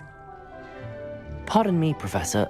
What am I supposed to do with the dittany seeds? Your part in all this floral alchemy is simple. Take the seeds to your potting table, plant them, and then wait for harvest time.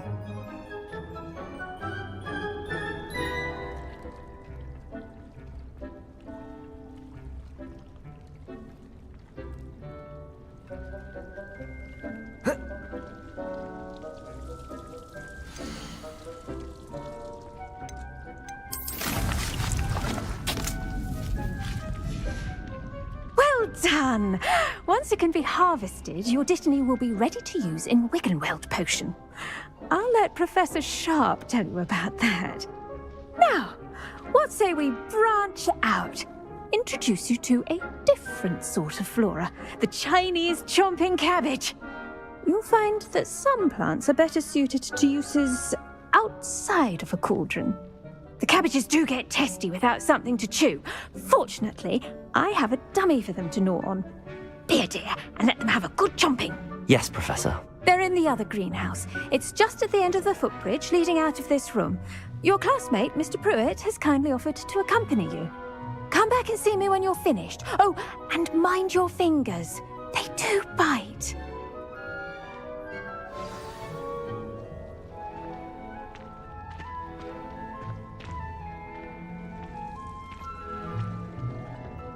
Hello.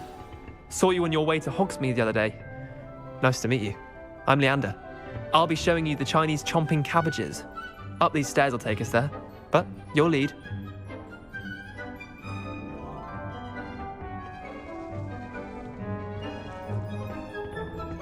Nice work in Defense Against the Dark Arts, by the way. Excuse me? Your duel with Sebastian! And he's good. Thinks he's really good. But you outright slaughtered him. It was brilliant. Oh. Well, thank you. I nearly put Sebastian in his place myself. I mean, I would have, if Hecate hadn't stopped me. Didn't she stop that dragon skull from crushing you? Typical Slytherin trick, dropping a dragon skull on someone during a fight. We Gryffindors fight with honor. No offense. Sorry.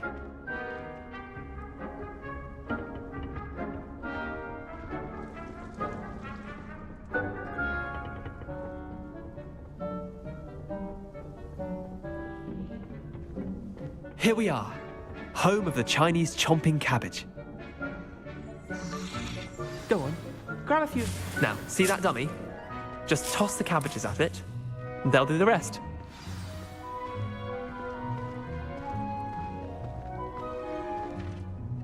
I'm sorry. What do I need to do? Garlic said she wanted you to have a go at tending the cabbages. Give them some time to chomp and whatnot. Nothing to it, really. Just toss some of those Chinese chomping cabbages out.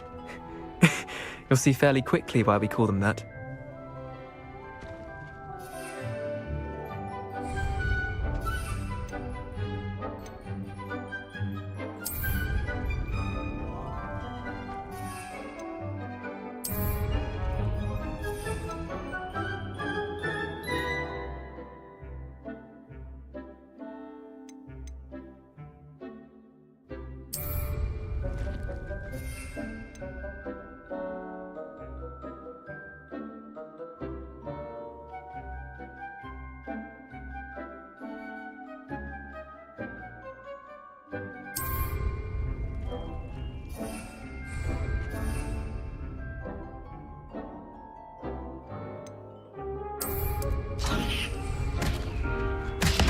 Look at that.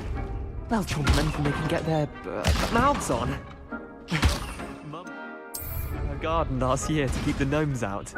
Did save her the de-gnoming, but they left her honking daffodils in tatters. Vicious little bastards, aren't they? My kind of plants. Not like stupid booba tubers and bouncing bulbs. The kind of plants that just have your back in a fight.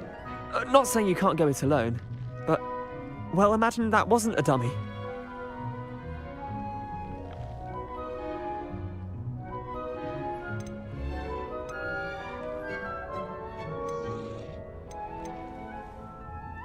Trust me, Leander. I was imagining it the entire time. You were? I mean, of course, you're, not someone to be trifled with. I see that. Dogweed and deathcap has more of them, if you're keen. Other plants too. Ones your parents wouldn't plant in the garden. You get the idea.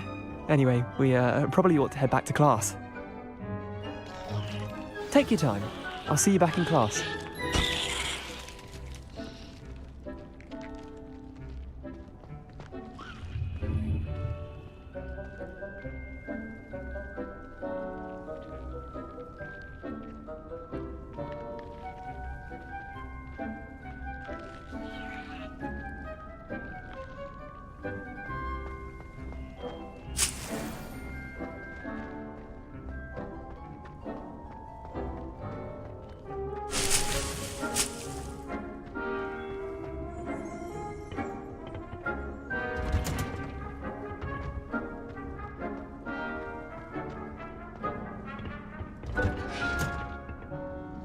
With that helpful reminder as to why we should always wear our dragon hide gloves. The best time to plant a seed is last season.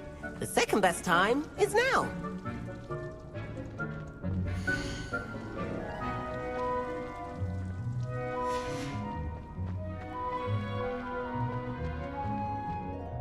I tended to the Chinese chomping cabbages, Professor. Remarkable plants, aren't they? I hope they weren't too much trouble. Oh, don't see any bite marks or missing digits. And good, as you do seem to be quite green-fingered. Oh, I'm eager to see your skill in the soil continue to blossom. Magical plants have so much to offer. I'm eager to learn more. I'm glad. Herbology is a bounteous subject. Tend to your garden, and it will tend to you. Well, I suppose that's everything. Do come by for a chat sometime. I so enjoy checking in with my new students. Those mandrakes are really relishing their new pots. Only cost me my damned here. To make anything grow, we must first understand it. That goes for plants as well as friendships. Kindness and concern are as necessary in the greenhouse as in the Great Hall.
Let's see what the baby can do, brew!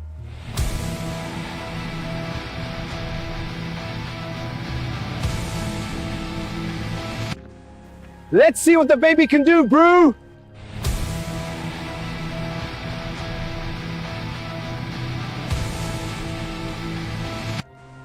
Let's see what the baby can do, brew!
I almost fought an owl in Diagon Alley. I went to with a cat instead. Perhaps mind what you're doing there?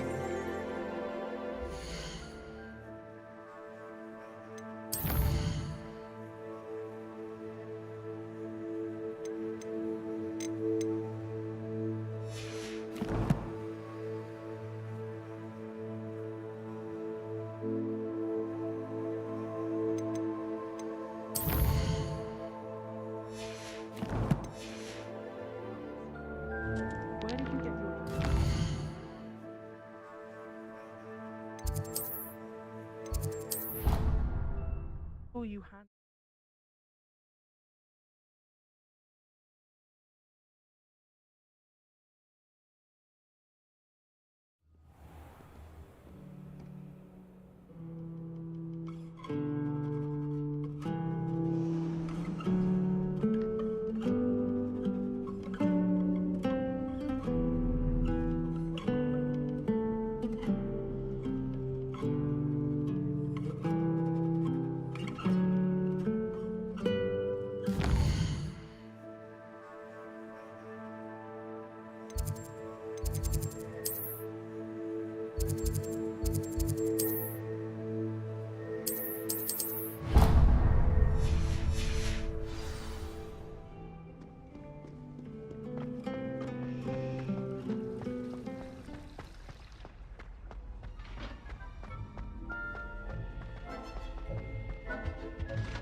Shouldn't there be auras or someone from the Ministry guarding the school after the incident in Hogsmeade? Professor Black would never allow this. It would make him look completely incompetent, which he is.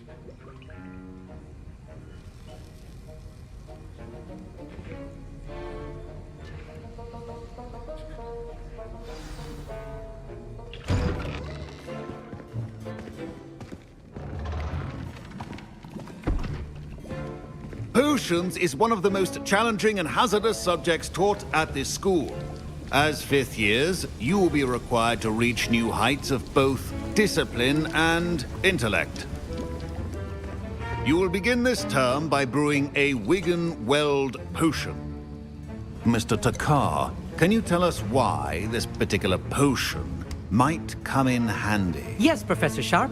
The Wigan-Weld potion can be used to sterilize and even heal a variety of injuries. It can heal some injuries, but not all. Point for Ravenclaw.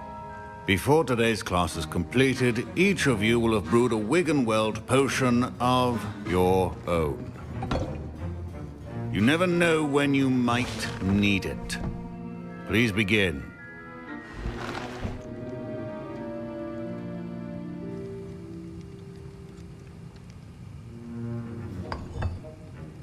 Use a strong, even motion when crushing your ingredients.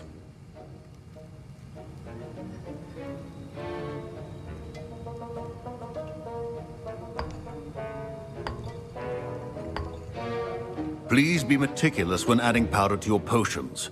One errant sneeze could be disastrous.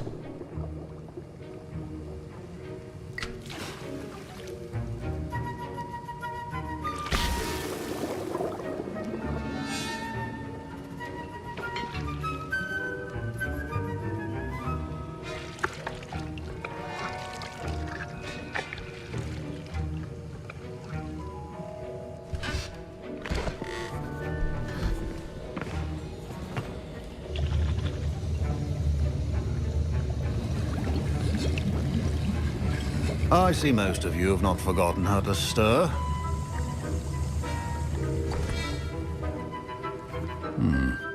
Not an easy potion to brew. Well done.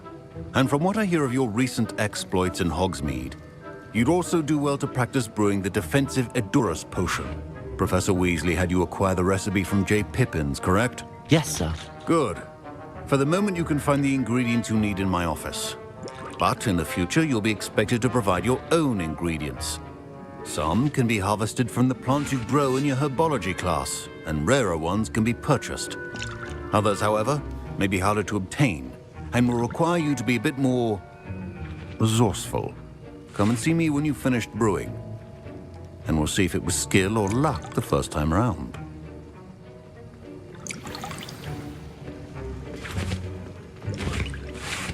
My parents considered keeping me home from school this year. Professor Sharp must have learned a lot during his time as an Auror.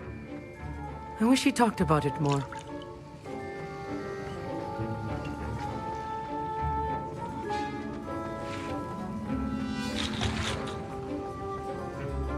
Did I hear Professor Sharp say that you have permission to go into his office?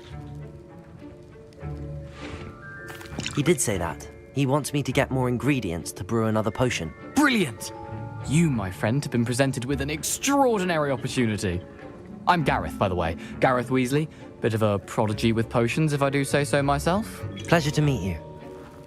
Wait, are you related to Professor Weasley? She's my aunt. Keeps too close an eye on me for comfort. Ugh. But she can't be everywhere. Listen, anyone with a troll-sized brain can brew an Edurus potion. I'm working on something that's certain to be spectacular. I'm just missing one tiny last ingredient that will add that extra spark. I suspect that's where I come in. You're as clever as I'd hoped. I simply need a single Fwooper feather.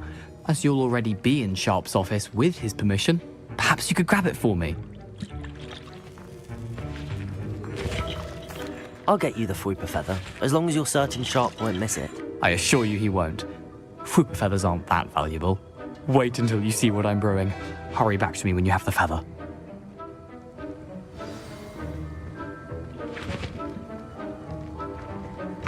Keep your potion.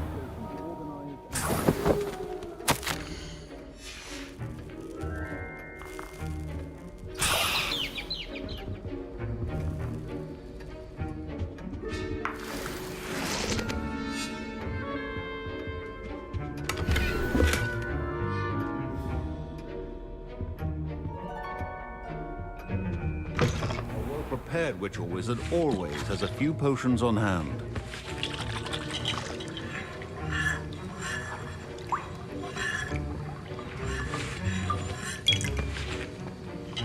Here's the Fwooper feather you wanted. Brilliant! Thank you! This is going to take a moment to brew. You should get back to brewing your Edurus potion, and I'll tell you when this concoction's finished. Proficiency and potions are two things that cannot be rushed. Have patience and be thorough.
And now we add the mallow sweet, and... That's odd. What's happening? Wait, it's not supposed to... Ah! Get it! Again! Oh! Dragon Dog! What happened? Well done, Gareth. What now, Mr. Weasley? Sorry, Professor. That'll be points from Gryffindor. Again. Mr. Weasley did not do this on his own. His accomplice will answer to me as well. I brewed an Adurus potion as you asked, Professor. I'm surprised you had the time.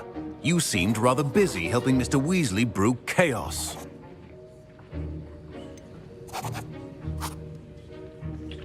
I'm not sure what you're talking about, Professor. You will not earn favor with me by failing to take responsibility for your actions. I suggest you heed my warning. As for the work you did today at your own cauldron, I will say you've done well.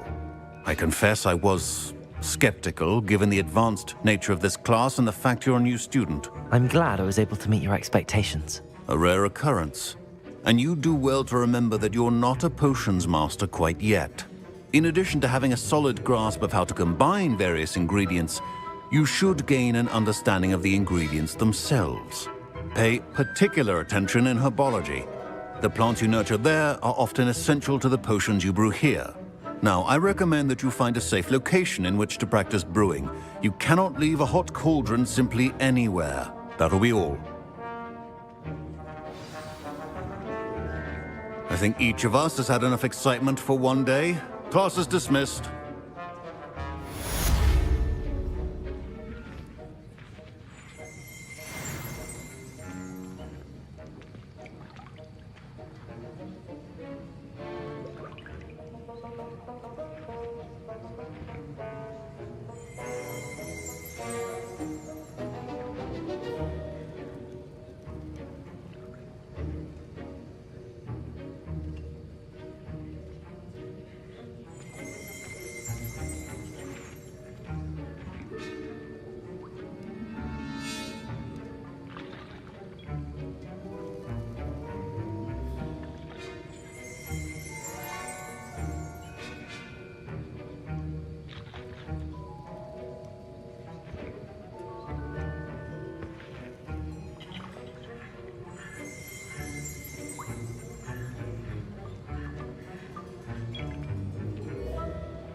My robes are going to reek from Gareth's inspiration for the rest of...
Handy resource indeed, your field guide.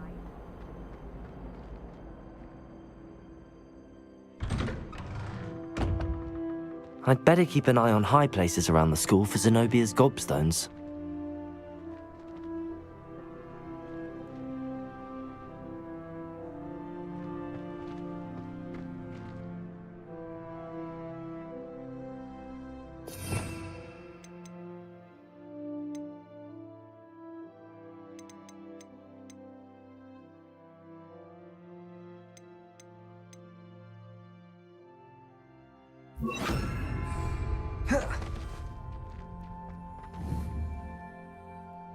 Reparo.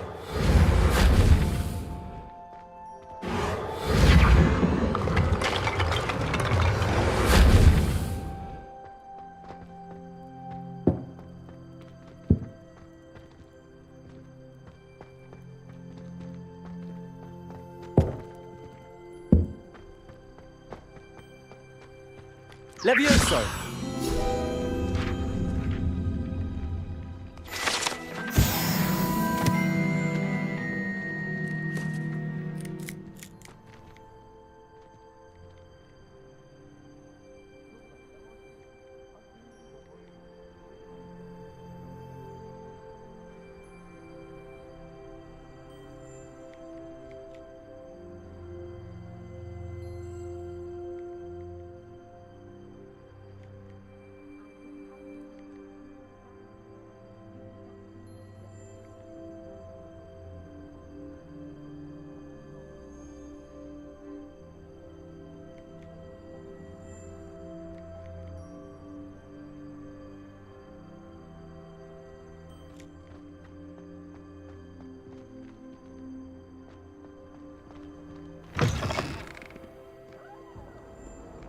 Fills our stout hearts with joy to be...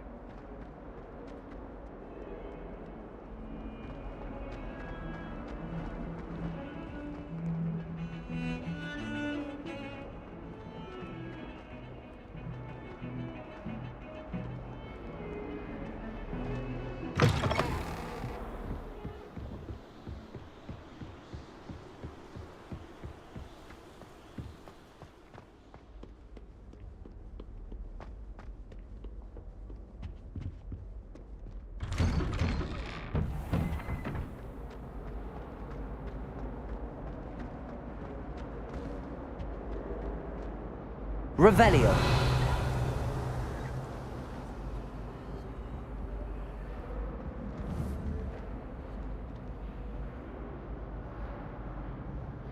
Accio. Levioso. Incendio.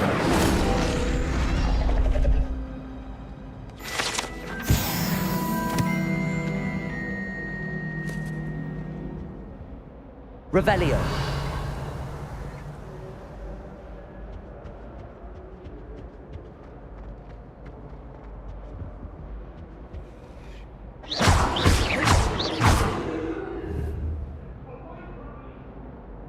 Accio. Reparo. Levioso. Incendio.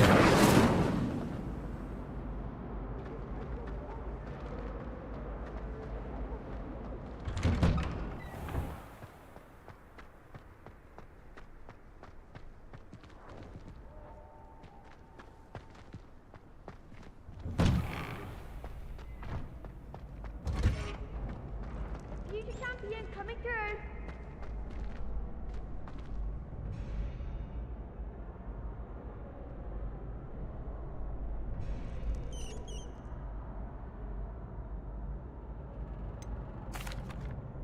Hello, Lucan. Is the final round of Cross Wands ready? Big match today. It all comes down to this. The moment that we find out if your training and dedication is enough to win it all. Ready for a shot at glory? I certainly am. Brilliant. Are you dealing with a partner? Yes, Sebastian. Then let's get started. We can make this a real victory. That's the spirit.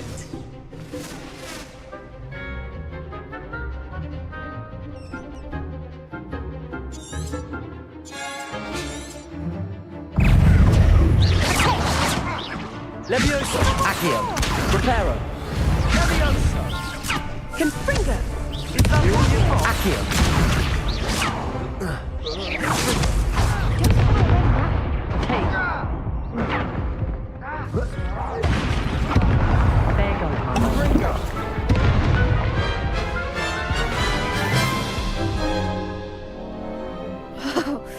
They made a crap's breakfast out of you that round.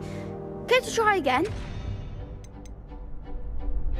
Yes, I'm ready now. Very well. Good luck out there.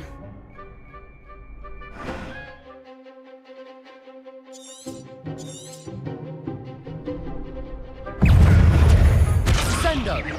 Accio. I'm the one. Levioso.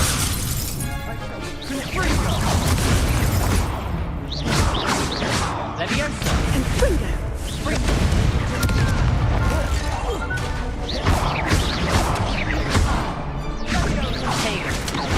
Accio. Levioso. Incendio.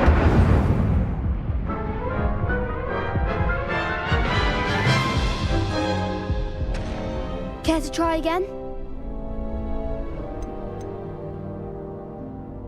Yes, I'm ready now. Very well. Good luck out there.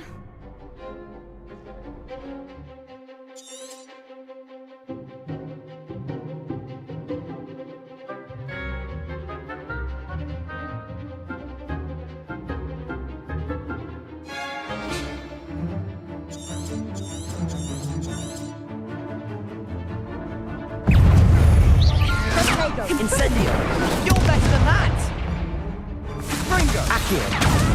Fringo. Act like a winner. Levioso. Levioso.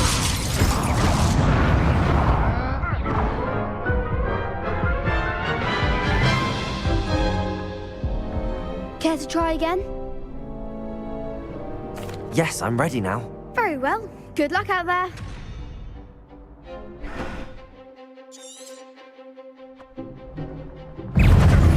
Confringo. Incendio. Levioso.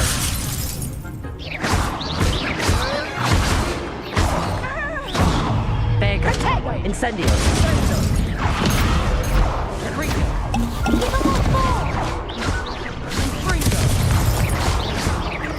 Incendio. Levioso. Accio. Levioso. Incendio. Levioso. Find the one. Accio.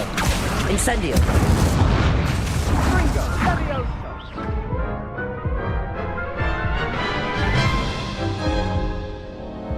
Care to try again?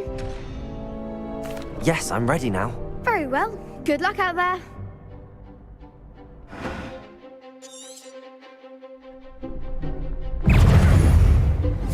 Fringo!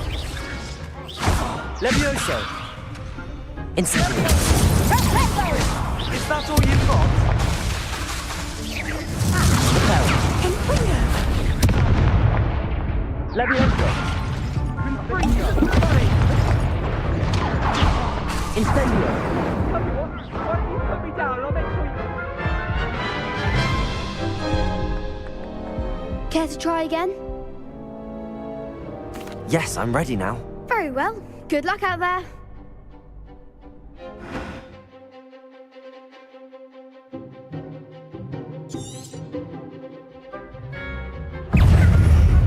Levioso! Confringo! Levioso! Come on!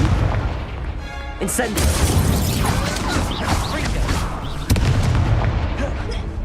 Fringo! Levioso! Back to the back!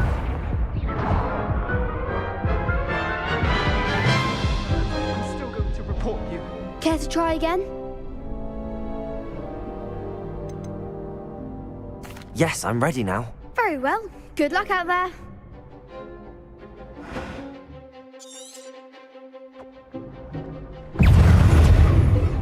Fringo! Right, that's the winner. Fringo!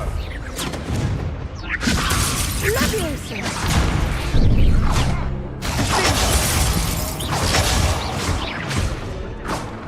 Fringo!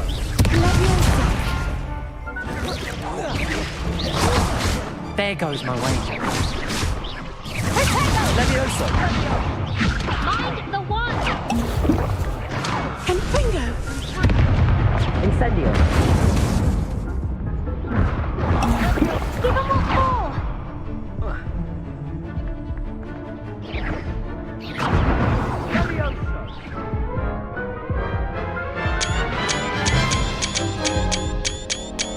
Care to try again?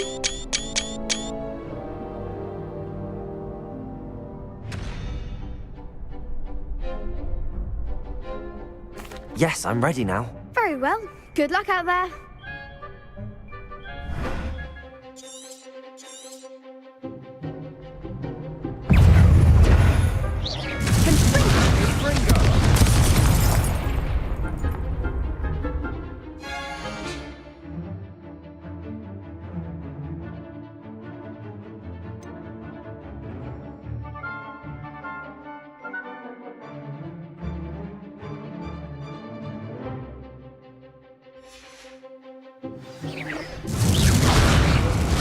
Accio! Incendio!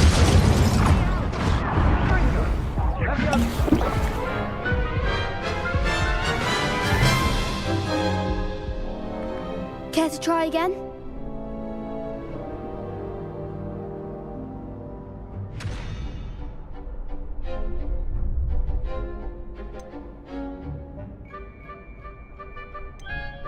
Yes, I'm ready now. Very well. Good luck out there.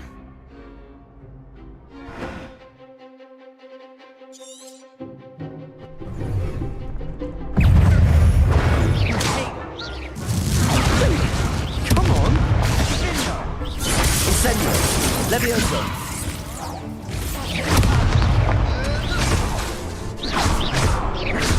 Fringo! Incendio! Accio! Levioso! Incendio! Fringo! Accio!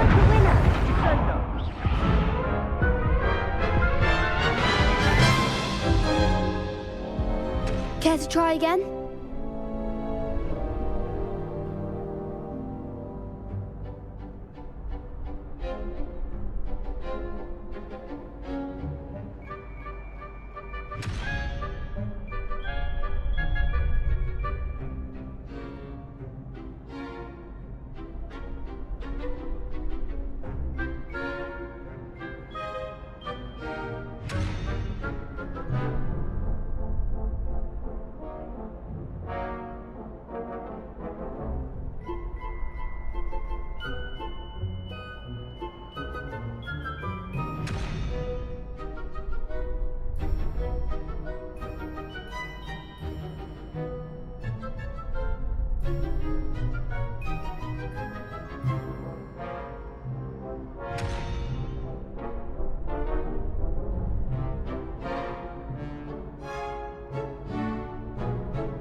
Hi, welcome to today's staff meeting. I am adding you guys to the staff meeting because I have no staff. I'm sitting here with a map of South Africa on my laptop and I'm trying to figure out something. So, sit down and let's figure this out together. As you know, I'm coming to the UK, to England in July.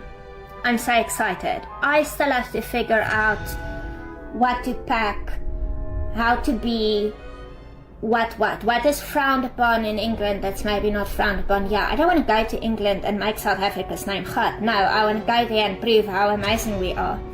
Anyway, and as I told you guys, I've never really done a proper tour before. I had a sneeze, bless me. Anyway, I haven't done a proper tour. So, my thought process is, I'm going to the UK in July. So, why don't I do a proper South African tour April, May, June? Nah? Now I'm sitting here with the map in front of me, but it's not really telling me anything. Because, I mean, I know the places that I've done before. Pretoria, Johannesburg, Durban, Cape Town. There I kind of know the places, I know the venues, I know kind of what I'm doing. As for the rest of the country, no clue. No clue. And if I'm going to be very transparent with you guys, as I'm sitting here trying to figure this out, I have to keep in mind, where will my humor translate? Okay, where will people enjoy my humor and where won't they? I can see on my, followers, I can see the biggest majority of my followers are in Cape Town. That's why I do a lot of shows there, because I know there's a lot of people there who enjoy my humor. The second biggest is Pretoria, so I know, okay, cool. But it doesn't give you specific towns or whatnot. So, because arranging tours like this costs us a geldjie, you know, it does cost money, you have to put in, which is not a problem, you invest into whatever, into what it is that you're doing. But I have to make sure that I'm smart about it, and I also want to make sure that the schedule makes sense, because it's not going to make sense if I book something in Cape Town and then Pretoria and then in George. That's not going to make sense. I need to map it out so that I do, you know, a lekker tour.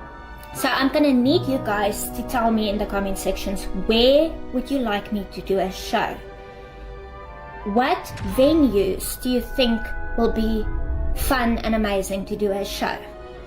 Where would you like to see me? What towns, what cities?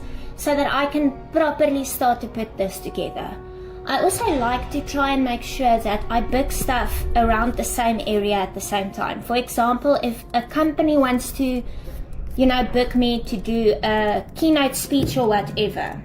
That happened last year. Someone booked me for an event in St. Lucia. So I somewhere did a show in Durban. It makes sense because then, you know, you don't have multiple travel costs or whatever. So I know this is a lot of stuff that I'm putting on you guys, and I don't know if I'm oversharing, but as you know, I'm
one person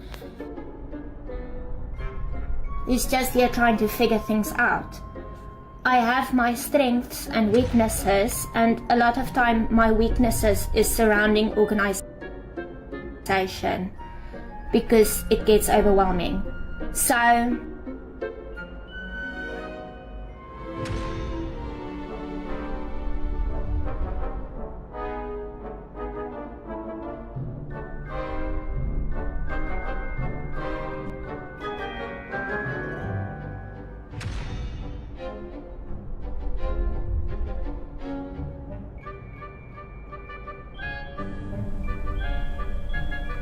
Ah, my friends, there you are. Come here, my beauties. Good to see you.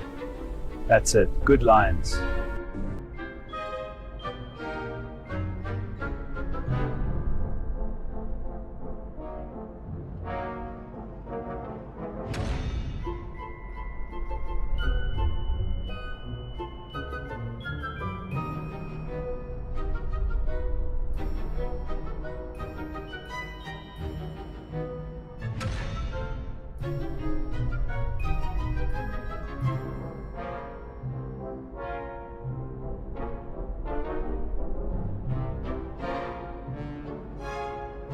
Yes, I'm ready now. Very well. Good luck out there.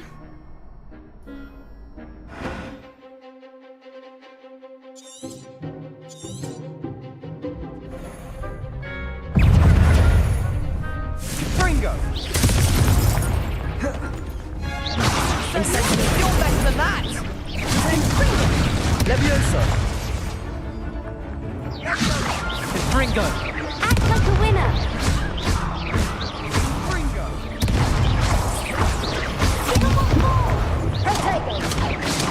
Incendio.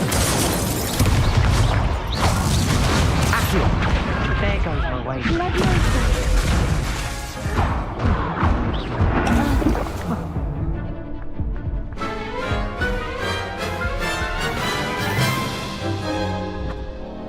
Care to try again?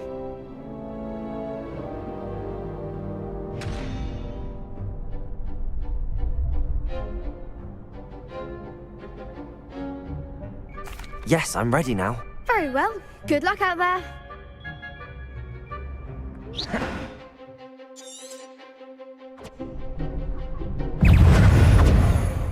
Confringo! Is that all you've got? Incendio.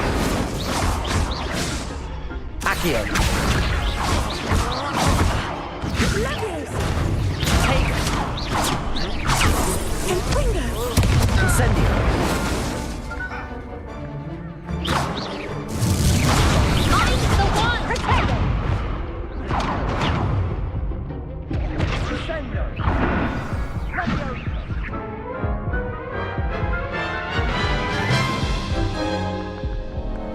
Care to try again?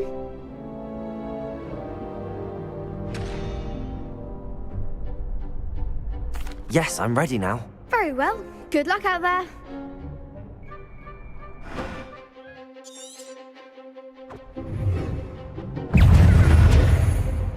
Incendio. Levioso! Come on!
which he is.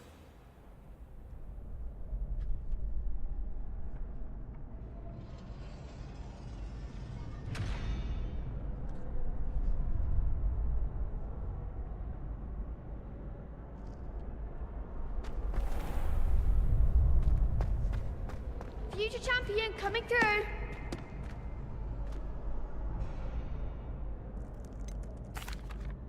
Hello, Lucan. Is the final round of Cross Wands ready? Look who's back. It all comes down to this. The moment that we find out if your training and dedication is enough to win it all. Ready for a shot at glory? I certainly am. Brilliant. Are you dealing with a partner?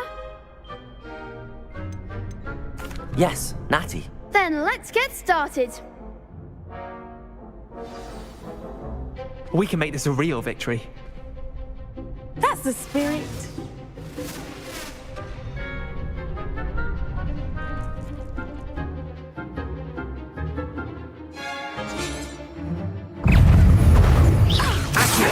Incendio. Act like a winner. Descendo. Leviosa. Trigger. Give them what for. Find the one.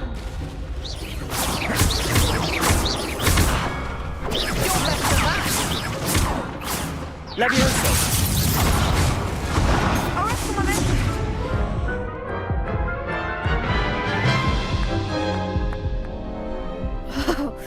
They made a crap's breakfast out of you that round. Care to try again? No, I don't think so. Not right now. Understandable, but don't take too long. We'll be waiting.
This looks intriguing.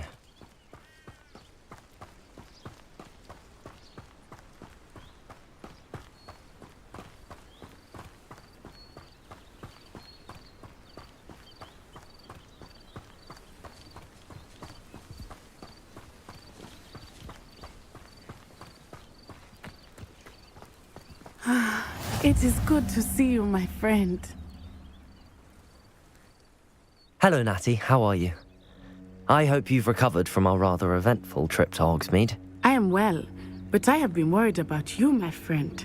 With Ranrock and Rookwood and Harlow after you? I'm all right at the moment. We did not speak about it at the time, but I am hoping now you might tell me why they were looking for you.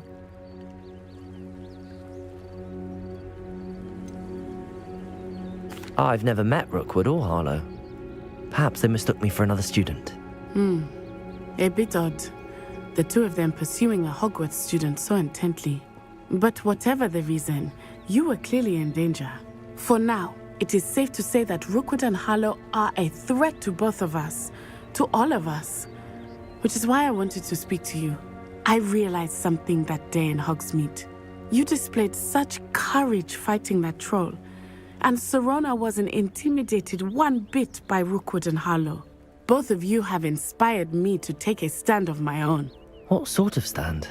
Men like Rookwood and Harlow are the reason my mother and I left Matabeleland.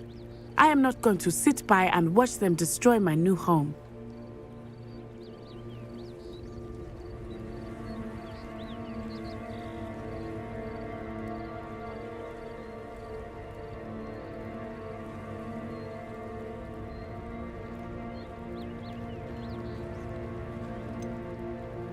Rookwood and Harlow are a dangerous pair on their own, and the fact that they're working with Ranrock, well... All the more reason they must be stopped. Rumor has it that Theophilus Harlow runs Rookwood's day-to-day operations. Taking him down would cripple Rookwood's entire enterprise. That may be true, but shouldn't Officer Singer handle someone like Harlow? I spoke with her. She was polite, but perhaps understandably would not discuss details with a student. I overheard some of Rookwood's lot talking about a massive poaching operation that Harlow is planning. I was thinking that we could investigate a bit, try to get the evidence that Officer Singer needs. All right, but how? I am going to watch and listen, find out precisely what Harlow is up to. I shall reach out when I know more. In the meantime, remember, I am here if you need me. Thank you, Natty. Be on your guard. I beg your pardon! How dare you threaten me? What's going on here?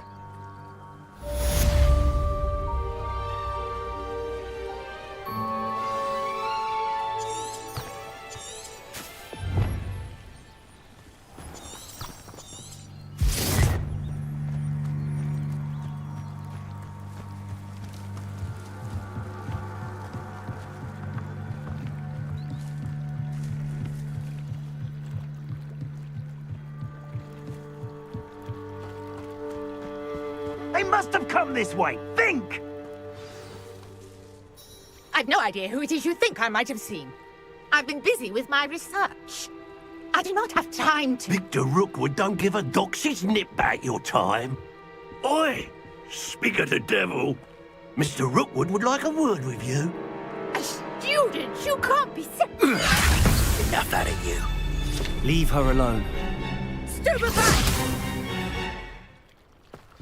Allow me to put you out of your misery. Plan to make quick work. Incendio!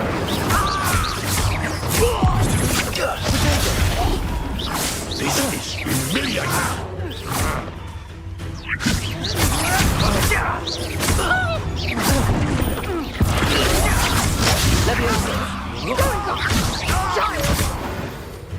Tell Rookwood to find me himself. I'll watch the light go out of your eyes.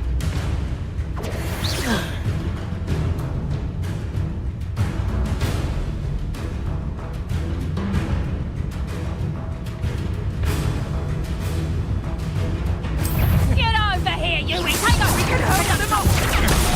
I'm not going anywhere with you. You take this student off my dead body! Repair. Back the more. Ha! You're easier. You're in a heap of trouble. To your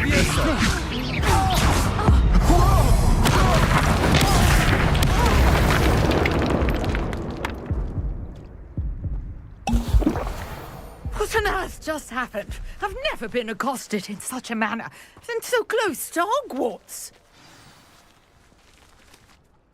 Are you all right? I am, thanks in no small part to your excellent defensive skills. Care to tell me why 2 Ashwinders were ready to dispatch me to get to you? Ashwinders? Victor Rookwood's thieves and extortionists, his little cronies. They seemed quite keen on you. It's a long story, but thank you for your help. Well, you've avoided them for the moment. Priya warned me things were getting dangerous. Best get moving on my research before they return.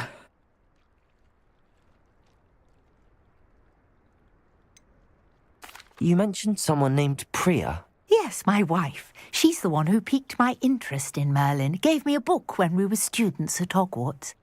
Typical hard-working Hufflepuff, brilliant potioneer, has her own shop in Nocturne Alley. She's a travelling vendor. Hears what's going on in the Highlands before I do. You're a researcher? Nora Treadwell at your service, historian and archaeologist specialising in Merlin's work and life. Merlin? Of the legend of King Arthur? The very same. Merlin attended Hogwarts, you know, and I'm studying some curious fixtures he left here centuries ago. Fixtures? These vine-covered pillars, dozens of them, all around the area. I've taken to calling them the Trials of Merlin. I believe he created them as a diversion for his fellow Slytherins. He was terribly fond of puzzles and enigmas.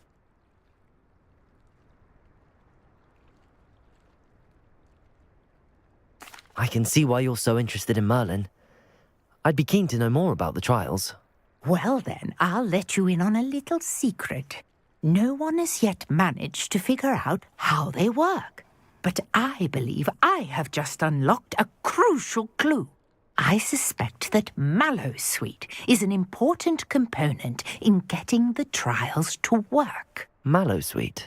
Versatile herb. Merlin repeatedly mentioned it in his writings. I had just arrived to test my theory when I was so rudely interrupted. You see, each swirl in Merlin's writing has a symbol in the centre. That started me thinking, what if... The Mallowsweet is meant to be placed at the centre of the symbols. Precisely. Would you care to do the honours? We can see what comes of our little hypothesis. I brought a trunk chock full of Mallowsweet with me.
Why sink it?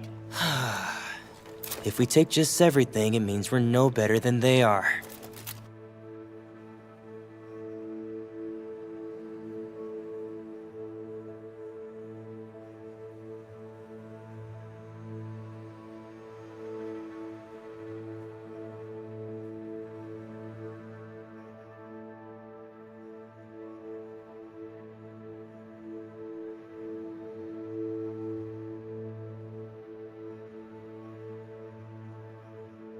It's good to see y'all, black people. It's good to see y'all, white people, sitting in the back. How's it feel? I predominantly only date older women. Sometimes they got kids, which means they got snacks. I know I look like every fuckboy ever, but I do identify as an ugly person. So that's why I like the masks. I could walk into any Starbucks with my mask on. They would just think I'm any random lesbian. Like I have to enter every situation like, hey guys, my name is Matt. Just want to introduce myself, let you know I do identify as a straight white male. And everybody's like, boo. You're like, I know, I'm trash. I want you to rage into the night. I want you to blaze into the light before your final flight. White people are like PC gladiators. Just, are you not outraged? They're like, oh, well, why do you hang out with so many black people then, huh? What do you want to be black? Fucking a little bit.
The Joe Rogan Experience. Really nice to meet you. It's nice to meet you. You were a part of, I think, the most underappreciated sci-fi show ever.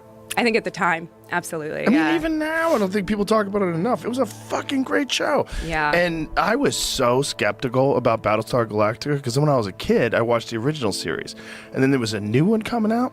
And I was like, oh, come on. And then somebody told me, I forget, one of my comedian friends, like, dude, you got to watch the show. It's fucking great. Like, it's not what you expect. Like, you'd think it would be like the old Battlestar Galactica, which is kind of sort of corny a little bit, but it was a really fucking good show. When did you watch it? When it was on or after? No, when it was on. Okay, so originally. Yeah. Yeah, it was, God, like, when I first got the script, it was like 2001, and I was a 21-year-old kid, and at that point, I'd been playing, like, stereotypical blonde roles. You know, I was in a movie where you were like, please die.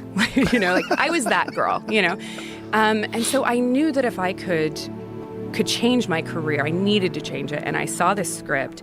That's hilarious that you're thinking I need to change my carear at 21. At 21. That's how crazy the hourglass is in Hollywood. I was like, I got 7 years left. Right. So crazy. That's like, such a fucking sketchy job. I know.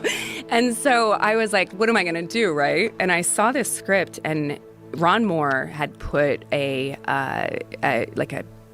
entry page on the front of the miniseries. It was like a Bible that he called it. And it was him saying what he wanted to create and what he wanted it to look like and what his intention was behind the show. And that one page was so moving that it could have been, it didn't even matter what it was on the inside. I was like, if this guy is in charge, it's going to be amazing. And as soon as I got introduced to Starbuck, like reading that script, I was like, this is it.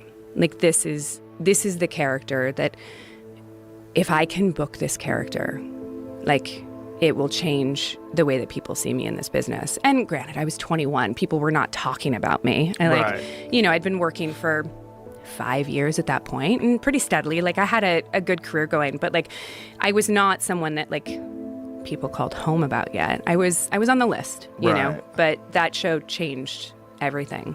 Well, it was also a risky thing because you were playing a role that was played by a man. Mm-hmm. So that was a thing where there's like a little bit of, oh, there's a girl playing Starbuck now. Yeah, I know. It was really strange. So I was like almost had booked the part, or maybe I'd booked the part, I don't quite remember. And I called my dad, who's a huge science fiction fan and raised me on like sci-fi.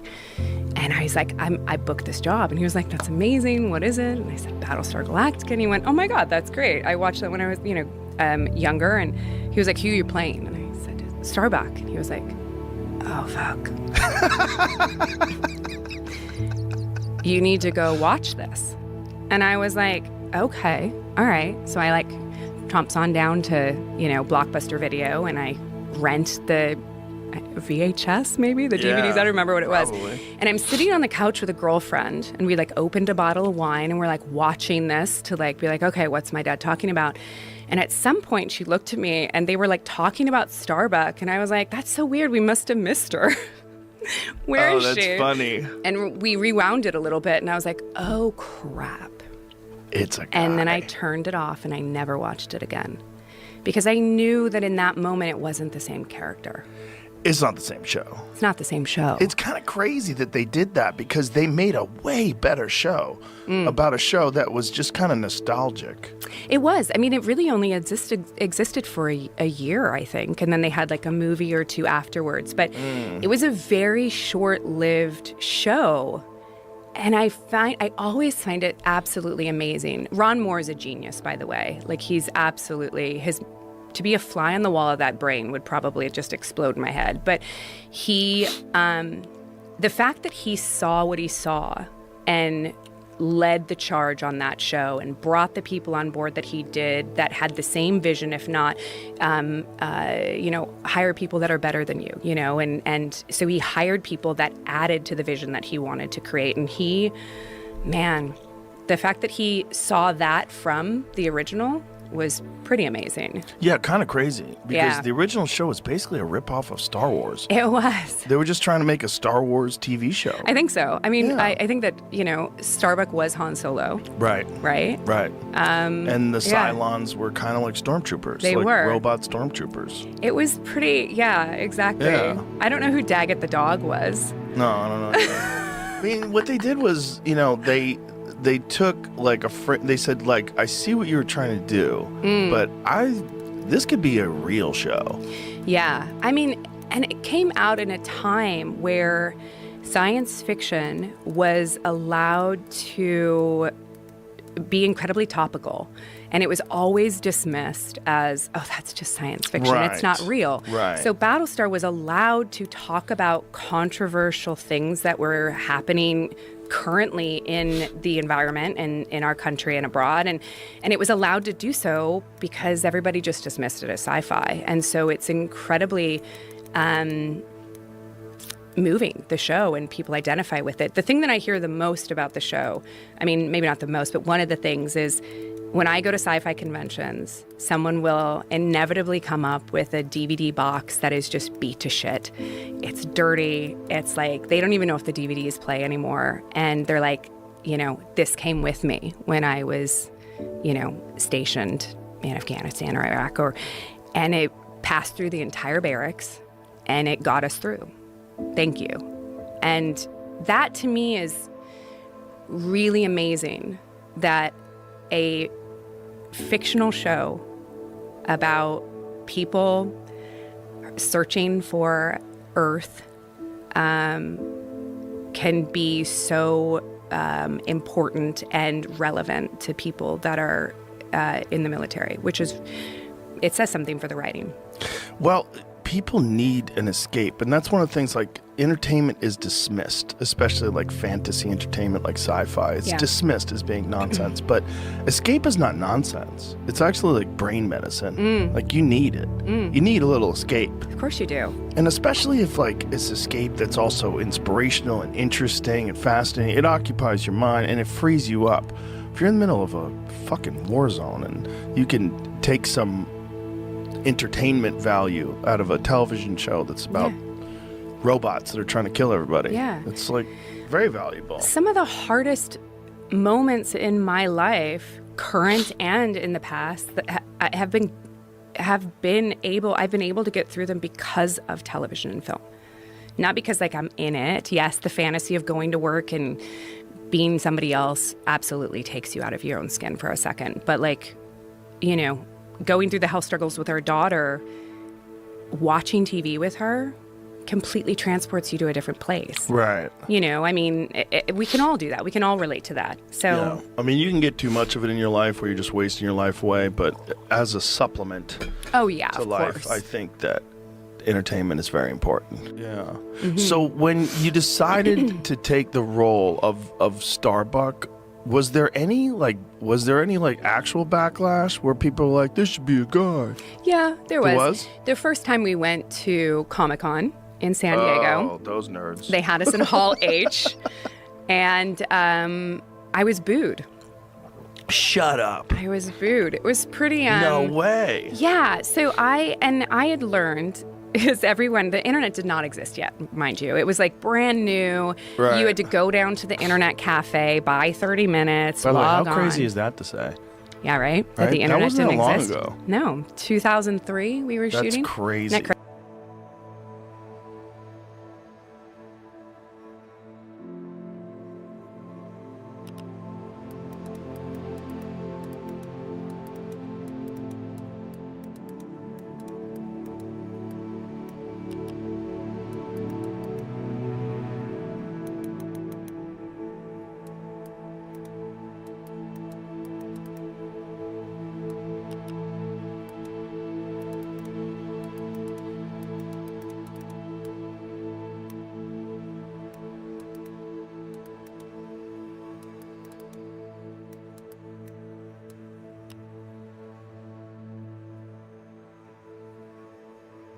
crazy. There was barely an internet back Barely then. an internet. So I went down to an internet cafe because someone was like, I guess they're talking about the show in these message boards. And I was like, what's the internet? So I went on down, I logged on, and I saw this thread, and just the hate that I was getting in this thread, I was like, oh, don't Google yourself. Google, I don't even think was a thing. I was like, don't search yourself. Don't Netflix Navigator yourself. Ever.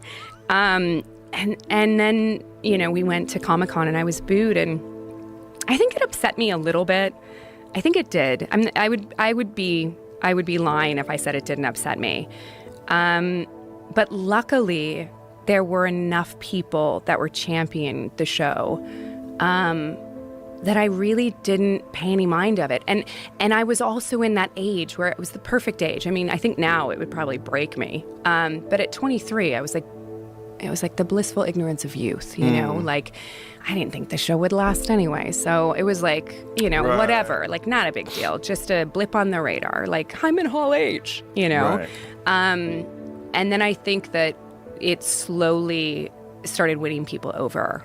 And then I would go to cons after that, and the line would be longer, and the people would be more supportive, and people would say, I didn't want to like it, and I love it. And I almost feel like the yeah. show was burdened by the original show, if that sounds crazy. But I think initially it was burdened by the expectations of the original show. Well, I think everything is burdened by expectation, right? I mean, Sure. I think that that's absolutely true. And so it's I'm sure it was. There are still people that say that they can't do it, that they were such a fan of the original. And my response to them is always like, do you love sci-fi? Do you love good sci-fi? And they say yes. And I'm like, then separate it, have zero expectation, and just give it 3 hours of your time. If you don't get through the miniseries and love it, so what? You lost 3 hours. Okay. But I don't think that'll happen. No, if you're a fan of sci-fi, it's one of the best ever. Yeah. So I've actually never seen it. You just did it. You never saw it? I've never seen it. So we Really? would have DVDs that you could watch that were uncut and sort of, or I guess they were cut, but they didn't have any of the special effects, none of the sound effects, anything like that. It hadn't been color corrected.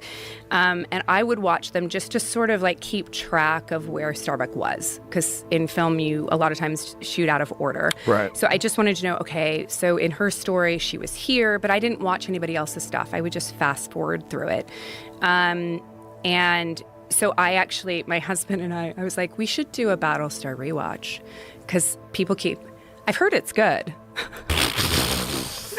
And my husband had never seen it, so we're gonna do that like in January. That's the plan. It's kind of funny that he's never seen like your biggest role. Well, so my husband's 10 years younger than I am. Nice. Thanks. So he was like 10. Oh, that's hilarious. And he also You're a little cradle robber. Thank you. Right? For a woman, that's a big compliment. It is. My husband's a piece of ass. He really is. And I say that so respectfully. My husband is like, he's a catch. He is the catch in the relationship for sure. But he was like 11 when the show came out. That's so funny. And he grew up in a small town in the interior of like British Columbia. So like, I don't even know if they'd had the channel. So.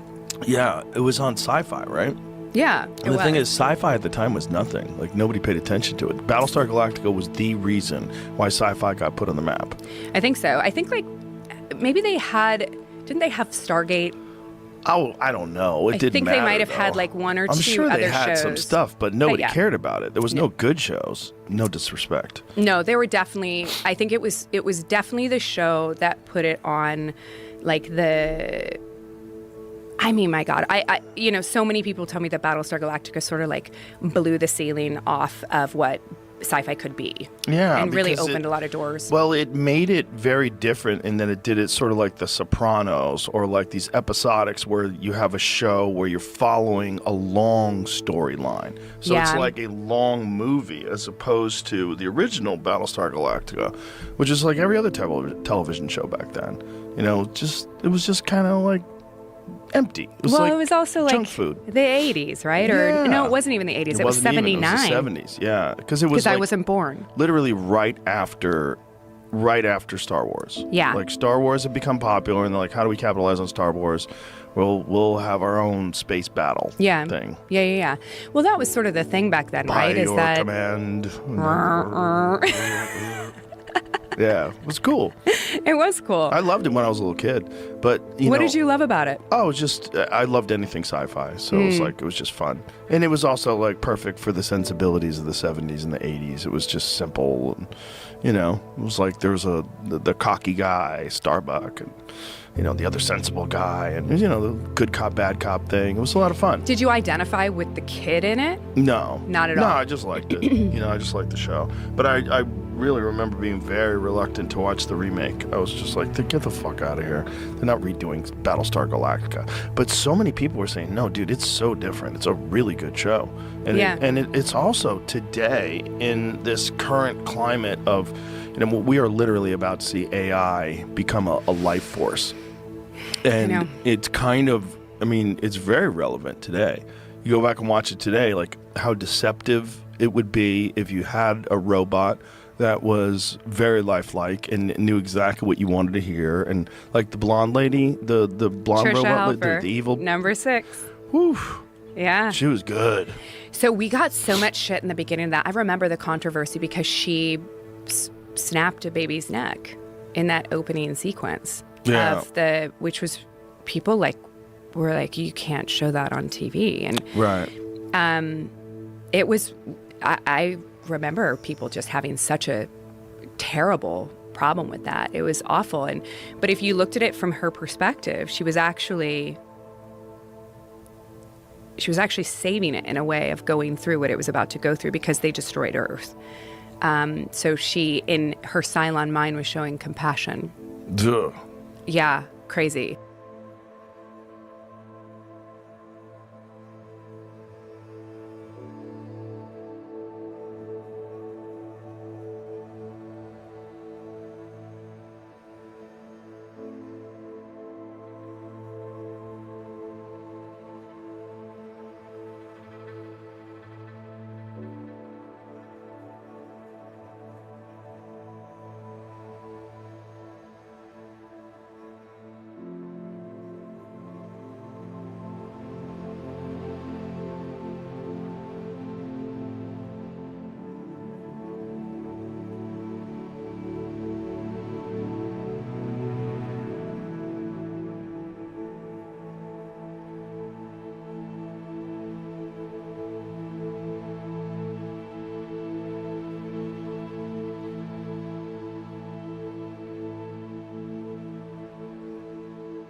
there by my tent.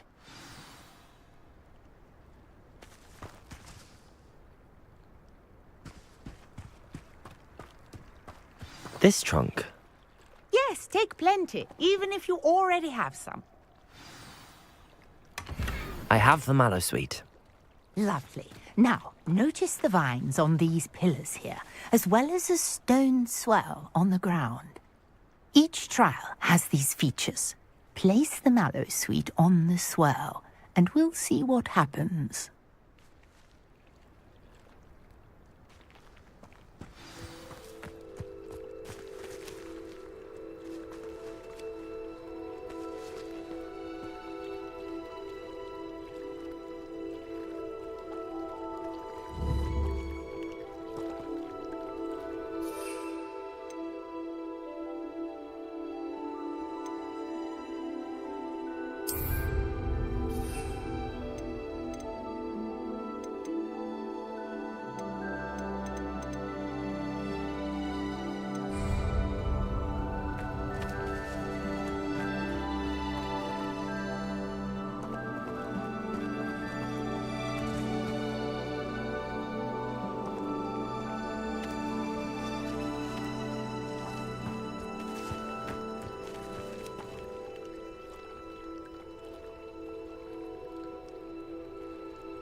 For freedom!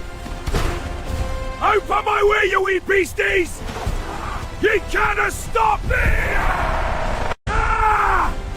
For freedom! Open my way, you wee beasties! You can't stop me! For freedom! Open my way, you wee beasties! You can't stop me! For freedom! Open my way, you wee beasties! You can't stop me! For freedom! Open my way, you wee beasties! You can't stop me!